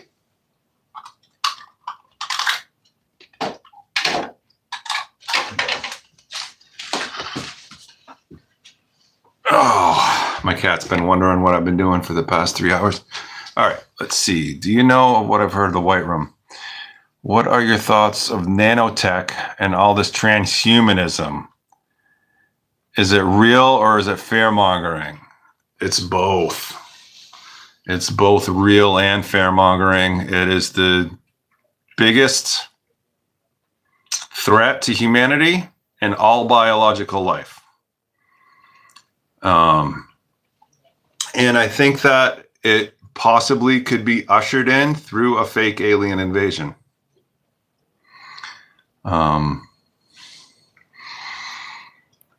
It's nighttime in India. Good night.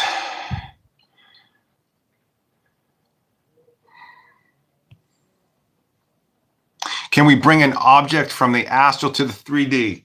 Yes, you can. And I have been working on this and trying to do this. And sometimes I get so close. Yes, you can do that. I am not able to yet, but I have been working on that. That's a really great question. You know, Sophia can. Sophia can do that. Yes, Dan calls me a shaman. Yeah. He calls me the astral shaman. Can one astral travel while awake from a temporary trance? Yes, absolutely. You know, every time you meditate, you're astral traveling in some sense. You know, whenever your intention is to have your attention in the astral realm, that's when your point of attention is being created there more and more and more and more. Like, I could be not there with my full consciousness, but just be meditating and actually show up there fully conscious to somebody else, if that makes sense. So yes, absolutely, you can astral travel while awake.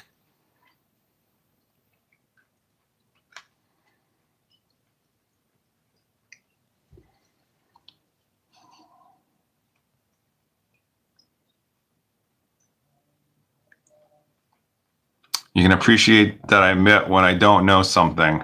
Yeah, absolutely. You know, I mean, I'm just a star seed like you guys, trying to figure out and navigate my way through all of this knowledge and wisdom and trying to pick up as many pieces and put them all together into the big picture. But there is a lot I don't know, you know, and Yazi will even say that, let you know that she doesn't know everything either, you know. And her progression of her consciousness through all of the swaroos, you know, it changes a little bit each time, you know, and that's just what it's all about. It's like, if we all got together and shared our knowledge and wisdom with each other, and we're humble about it, you know, we'd all excel a lot faster, I think.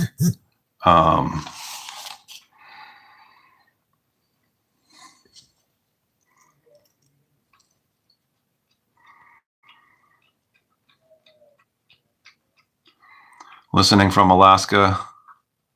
Thank you, K-Love.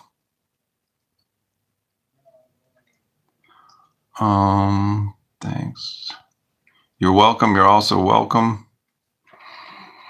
I came back from a deep meditation too quickly and I ended up fainting. I saw myself on the ground somewhere else with a woman calling me by my name to wake up. Oops. Are daydreams the same as projection? No. Yes and no. It's really like not that simple. Yes and no. Daydreams is just another name for a different type of experience in the astral. Okay, astral projection, out-of-body experiences, lucid dreaming, meta dreaming, regular dreaming. These are all just different names for different types of experiences. Meditating, daydreaming, all just names for different types of experiences in the astral.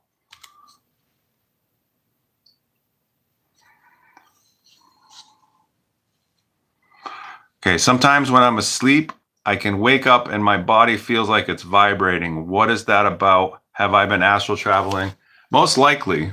I don't know the answer to that completely, but most likely you've been astral traveling. um,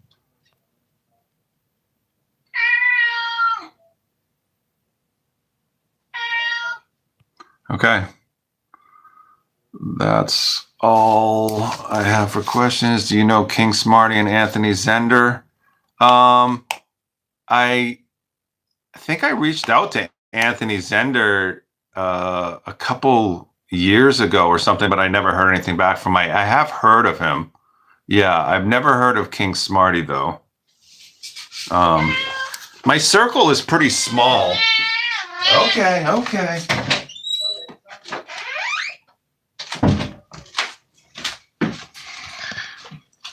My circle is pretty small. It's even smaller now that my team broke up. So yeah, I don't know. Let's see what else I have to talk about.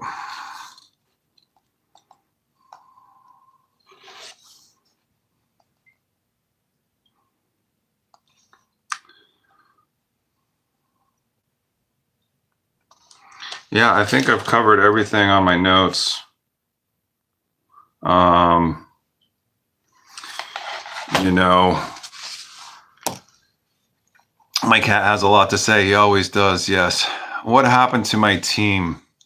Well, you know, infiltration. Infiltration happened. They all saw me as, well, not all of them, but most of them saw me as very evil, and just turned on me. There was a witch who you know, infiltrated the team and started to talk bad about me to the other team members and convinced them that I was evil, and then I was a vampire and a rapist, and it was just it was pretty bad. So the whole team just kind of broke up.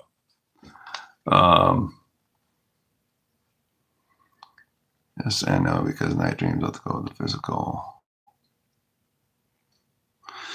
Yeah, I don't know if you guys have any more questions. That is not cool and so untrue. Well, it's yes. Why does Sophia chose the specific people she speaks to? She shows me how to escape a matrix reality. Why does she? Because you know, she has an agenda. Sophia has an agenda, and the agenda is to, you know, is the same thing that we want. We want to transcend duality and change the game. You know, so she, can I leave my body while I'm awake? No, I mean, not really. Kind of, but not really. That's a hard question to answer. Then they were not meant to be with you. If they couldn't discern the truth about you, you need a new team. And that's exactly what's happened. You know, that's why we have the dream team now. And I kind of got burnt out on the team thing because it was hard, because the infiltration, we were dealing with the SSP clones. We were dealing with the tall grays, mind control. I mean, we were dealing with so many different things as a team, and the infiltration, like the tall grays, they created so many different clones of me, and then put them in people's dreams, And so they would take my form, go into somebody's dream, do something horrific, and then that person didn't have the discernment that it wasn't me. And so they thought it was me invading their dreams. It's completely just a lack of discernment. I don't invade anybody's dreams. I never have. I've never invaded anybody's dreams. I've met up with people before in the astral, but very, very few.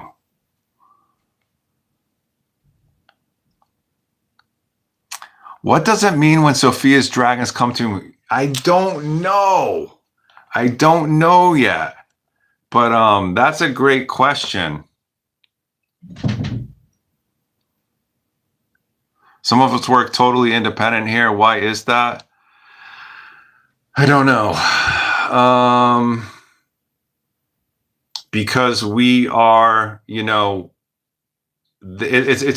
one of the working alone is one of the parts of growing up to be like a Jedi. Okay. It's the Ronin, the solo warrior, that's a thing. That's definitely a thing. How can you know what's real and what's an implanted dream? That comes through experience. When you have 1,000 lucid dreams, you're going to know the answer to that question. Implanted dreams seem, they could be pixelated. They could be superimposed. Like it just feels wrong. It just feels wrong. I've ever heard of Daryl, secret space program guy. He was said to be married to Swaru, and I think maybe Sophia's father. It was a great story I heard from James Ring, Super Soldiers show. No, I haven't heard of it, but there's a lot of timelines at play here. And some of those timelines, Sophia does have a father, and some of them she doesn't. So I don't know about that, but I do know somebody else that may share the same soul as Daryl, because I know somebody that, could be Sophia's father, or if not Sophia's, Swaru's, because, I think the first Swaru was Swaru Ananda, and then, there were Swarus all the way up through to Athena, and, I think was Athena X, Swaru 10, and then, it gets complicated. Who is Sophia Inyazi? She is a little girl, a little Taigetan girl, that has so much wisdom. She's literally the original Sophia. She is the source of wisdom and knowledge, and so full of it. But she's a little girl and a friend of mine, and a family member that I am involved with in the astral. She comes to visit me there. And a lot of this information that I'm sharing with you comes from her. How do I know I'm an Irma starseed? It first started off as a hunch, and then I had visions, and then I had dreams, and then with all of the synchronicities, and then it came through memories, and then just straight knowing.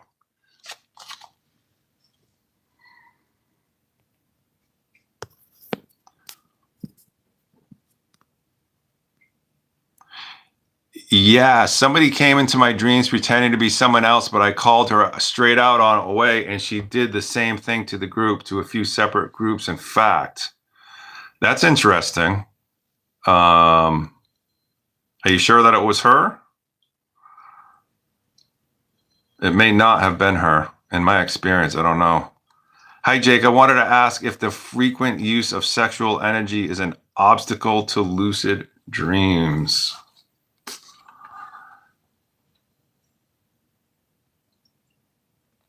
I don't know. It could be and it could not be. I mean, it's a difficult question to answer.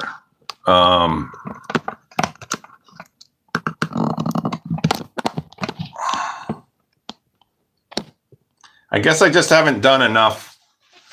I haven't done enough research into that area. I really don't think it matters. I think it's all mental, personally. Now that I think of, because there was a time where I was with my twin flame while I was astral traveling. I mean, having sex with your twin flame on the astral is crazy. I mean, completely, completely blows everything away. I know that for a fact. He was king of the Taigetans. That sounds like a timeline that I'm not familiar with.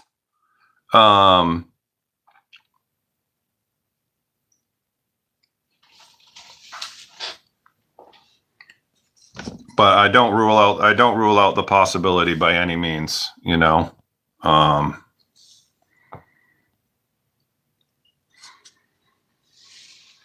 Sophia human. Well, human, like, she's a space human, yeah. She has a body when she wants to have a body, basically. And how many timelines? Well, I mean, I don't know. You'd have to, I don't know.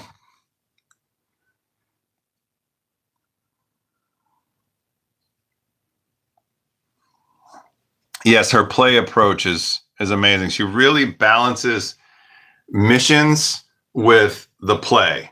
It's incredible how she can balance she has the wisdoms to balance and mix. She mixes the play with the puzzles and the missions all together. That has been my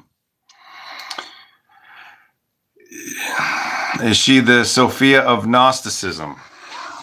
Well, you know, I don't know. I've often wondered that myself. I haven't just taken the time to I don't know what the Gnostics say about Sophia, but I know that she says she is the original Sophia. I don't know if she, created the physical world, like the demiurge, I wouldn't be surprised if she did. I wouldn't be surprised if that was accurate. I just don't know. I don't know. All I know is she's a little girl that I have the most fun with in the astral, and she teaches me so much stuff, and we play all sorts of games. And the reason I'm talking to you right now and I have this knowledge and wisdom is because of her. It's because of our connection. And she's part of my soul family. So that's really all I know. Sophia of the Astral Urmah. I don't know. Maybe yes, maybe no. That's for you guys to decide. How did you get into projecting? Have you ever had an NDE? No, I've never had an NDE. I got into projecting because one time it just happened naturally when I was a kid. I must have been 12 or 13 years old. I was laying down in my bed. I was going to sleep. I had a dream. I had an out-of-body experience where I lifted up from my body. I turned 180 and I went down back into my body. And when I woke up, my head was where my feet were and my feet were where my head was. So call that a glitch in the matrix or call it what you will, but that totally piqued my interest because according to what had just happened, I had just levitated. Now, nothing like that has ever happened since, except one other time when I was doing a healing on somebody. I started to lift up off the ground and then I got scared and my energy shot or my gravity shot right back down. But those are the only 2 times I've ever experienced any levitation sort of things. So that's how I got into astral projection and all that. Could Venus be a future Earth? I heard somewhere like this from Rudolf Steiner students. Venus be a future Earth. I don't quite understand what you mean by that. But as far as the air quality and what it's like on Venus and all that stuff, yeah, we can manifest that. We can manifest that reality, clean up the water, clean up the air, because there's a higher oxygen content on Venus. There's obviously cleaner water. There's a little bit less gravity, which, having 5 to 10% less gravity on this planet would make a huge difference, and that gravity is all related to consciousness. So yeah, we could definitely get there, but we got to get together. We got to get these astral healing centers going. We all need to get on the same page and get these astral healing centers going all over the planet. And we can all teach and we can all be members, and people can come in from all over the world, and we can just like get this holistic thing, this holistic society going, in order to create this planet the way we want to,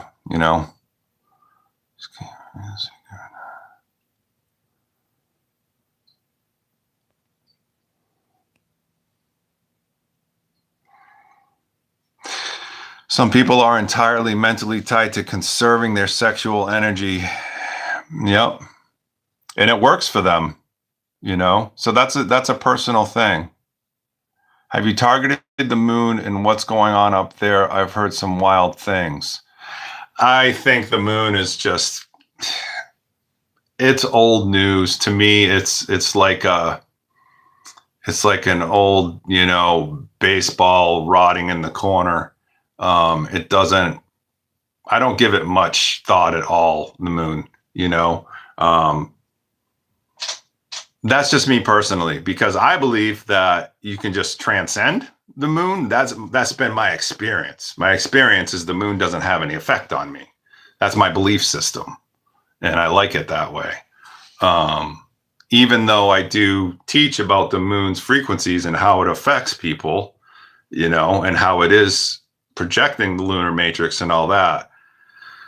So in a way, in a sense, I'm like almost gaslighting these people just by talking about it. You know what I mean? And that's where like the fine balance comes in, where I'm still trying to figure out what to say and what not to say, because I don't want to be like gaslighting anybody and being like, oh yeah, the moon influences you in it.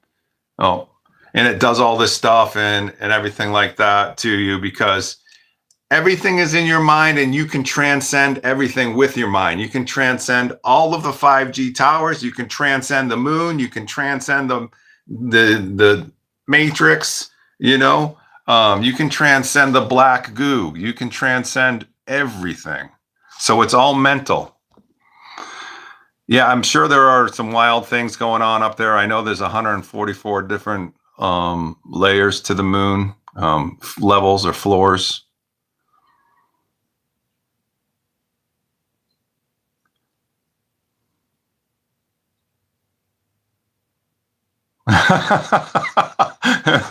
Vince, great. All this fantastic knowledge you are presenting is going to have me wind up unsubscribed to a collection of YouTube channels now. I mean, there's a lot of misinformation, disinformation, and useful stuff and unuseful stuff out there, but that's all to your own discretion. I used to speak other languages in sleep, according to my family. Yes, speaking other languages is amazing experiences. In the astral, I often hear other languages being spoken. Sometimes when I'm meditating, a light will just explode somewhere in my third eye or my heart, and I'll just start speaking in what they call these light languages. This was happening to me long before people understood what light languages were. Yeah, I had a dream I levitated once. It felt amazing. My familiar with Doris Wright. He is an OB expert and teaches how to leave by choice. Yeah, I mean, I've heard of him and I've listened to his stuff. I think he's a humble guy. Um, you know, um, so that's great. +1 about Darius question. What's my favorite dinner? Oh man, I love fish, baked stuffed haddock. I'd say, some fried scallops with with some tartar sauce and some baked stuffed haddock. I would be doing well. I would be doing well. Why would I not be surprised if Sophia created the demiurge or this world? Because she is a master of it. She's a master of transcending these realities or understanding these realities or just understanding reality and different. And, it says that she accidentally created the physical world, which, and Sophia has really like this, she has a trickster energy. She does. She's not like, but it's playful. It's not like in a dark way, but she'll sneak up and like scare you. I mean, she's done that on the ship before. But she has a very playful energy. I don't see her as a dark, as dark at all. But trickster energies, she doesn't have the trickster energy like the archons do or whatever. That's not what I see. It's all very playful, and her love is amazing. Her hugs, I've never been hugged by anybody on Earth or in space before as much love as she gives with her hugs. And her bright blue eyes in the astral are unmistakable. You can't copy that kind of light. That kind of light. I hope that answers your question of why I wouldn't be surprised if she created it. Yes, the hero's journey is often solo sometimes.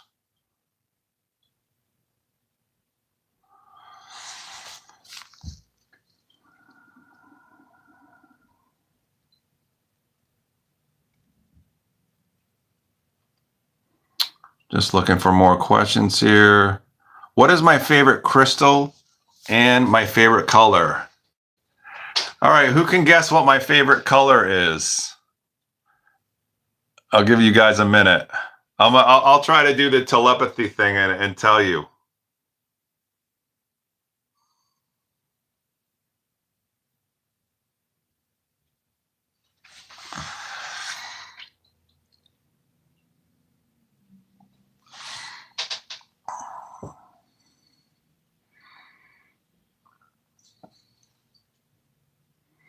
K-Love, you got it.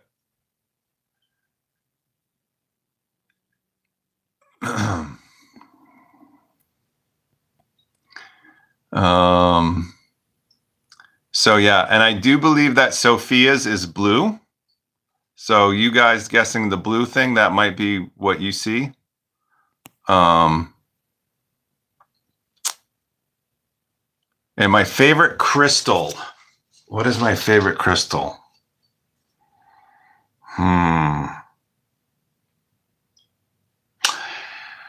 Okay, my favorite crystals are lepidocrosite, which is like, it's a purple, like rutilated quartz type of thing. It's called lepidocrosite. It is not a cross between lepidolite and rhodocrosite. It's lepidocrosite. It's a totally different crystal. And ametrine, which is amethyst and citrine. The purple and the yellow, I love that. So those are my two favorite. What are your thoughts on Ashayana, Deanne, and the Guardian teachings and all that work? Do you resonate with that history? I don't know anything about her. It's seriously like I got here 5 years ago, and I have not studied any of these people. I'm here just to put forth, the Taigetan perspective and the Irma perspective, and that's kind of like I'm kind of like a newborn baby. I just don't know about these people. I've never studied them. So I'm sorry, I don't know about that, but use your intuition.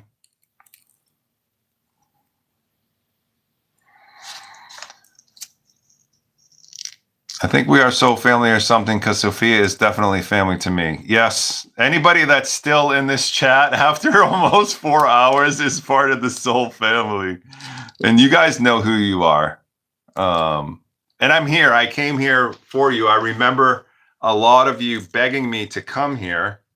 And a lot of you got here before I came. But you're like, you got to come down. It's going to be so much fun. We got to do this. We need you. It was you guys convinced me to do this. So I was like, Earth again. Okay. Seven Bomar. I don't know. He rocks with Dan Winter as well. Hello. I don't know Seven Bomar. Savan. Oh, Savan. I've heard him talk about him. I may have even met him, but I don't remember.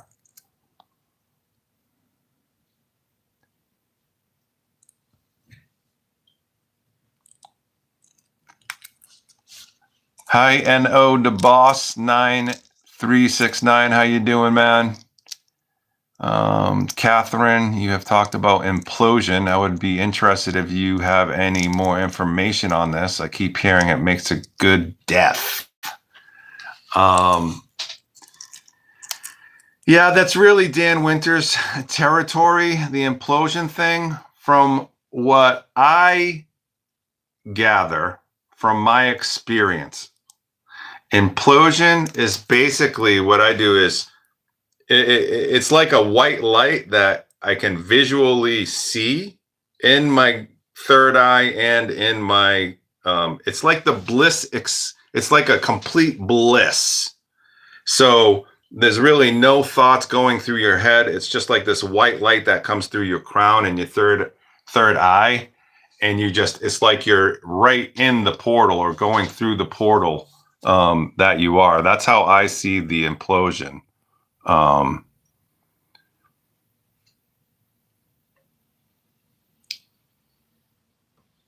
Oh no, now I'm adding you to my crystal list. Awesome. Limon gem. Lemon gem. Limon gem.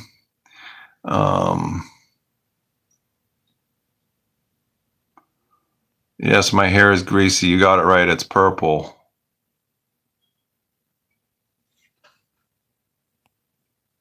Wait, it's not live?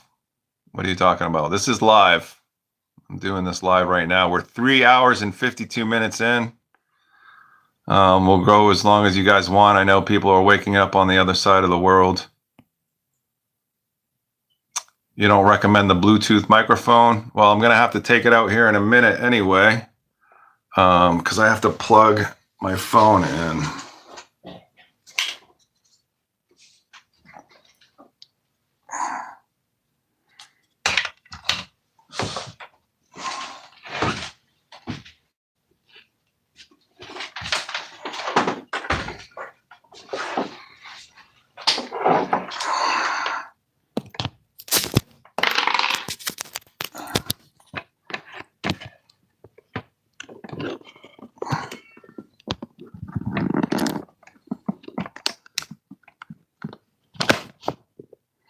Well, hopefully you can still hear me all right without my microphone on.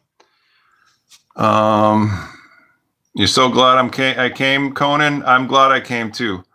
Thank you. What Sophia showed me is how she creates the timeline bifurcation as a way to allow all souls to go where they belong. Allowance of all expression. Wow, that's great. Give me 2 minutes. I'm just going to take a short bathroom break and let my cat in. I'll be back shortly.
My back is killing me.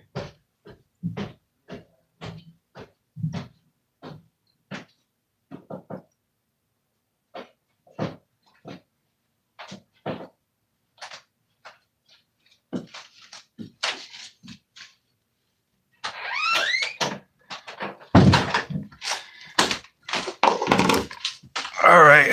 Sorry about that. Let's see.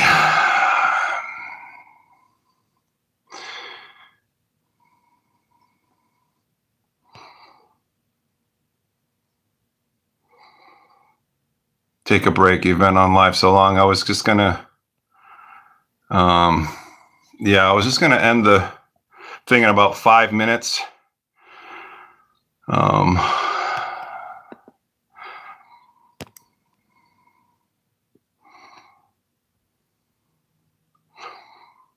My favorite color is purple.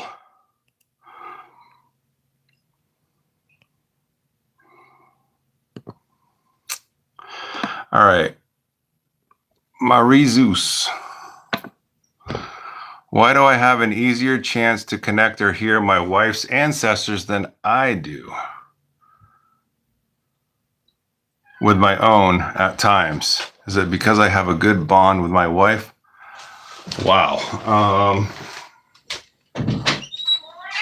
Come on. I'm not sure I know the answer to that question.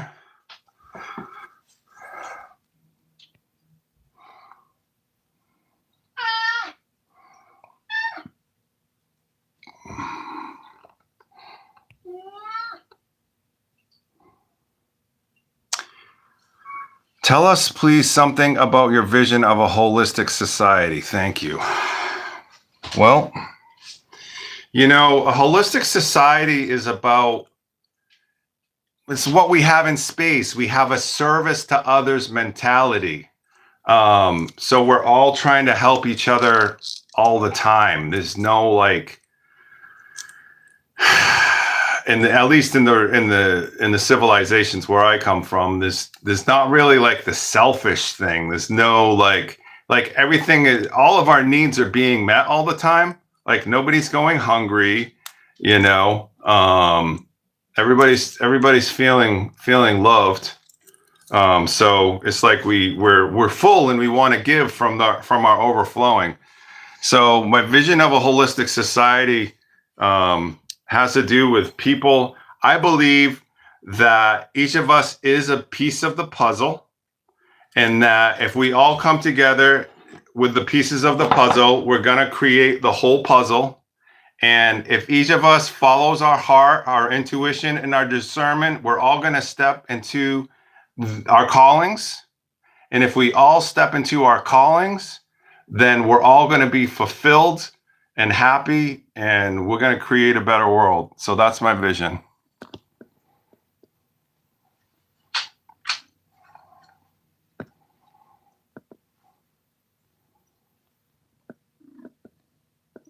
I have separation anxiety. That's funny. Okay, so I'm gonna have to end this. Let's see. I think the next live I'm going to do, I may do a spontaneous one tomorrow. So be aware, it might not be as long. This one was 4 hours. My back is kind of hurting me. But Saturday at 3 p.m. Eastern Standard Time, we'll do another live for as long as you guys want to go. Okay? Does that sound good? So 3 p.m. Saturday, Eastern Standard Time. We'll all do another live, and we'll go as long as you guys want to go. I will have something probably prepared to talk about, or if you guys just want to chill as our soul group and ask questions and share our energy and everything else, then that's great. Thank you, guys.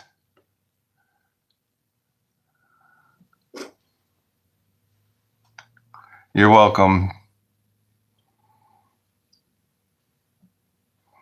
I'm just going to leave it on for a minute for everybody to say bye to each other and bye to me and everything. This is Toby. Say hi to the man. Meow.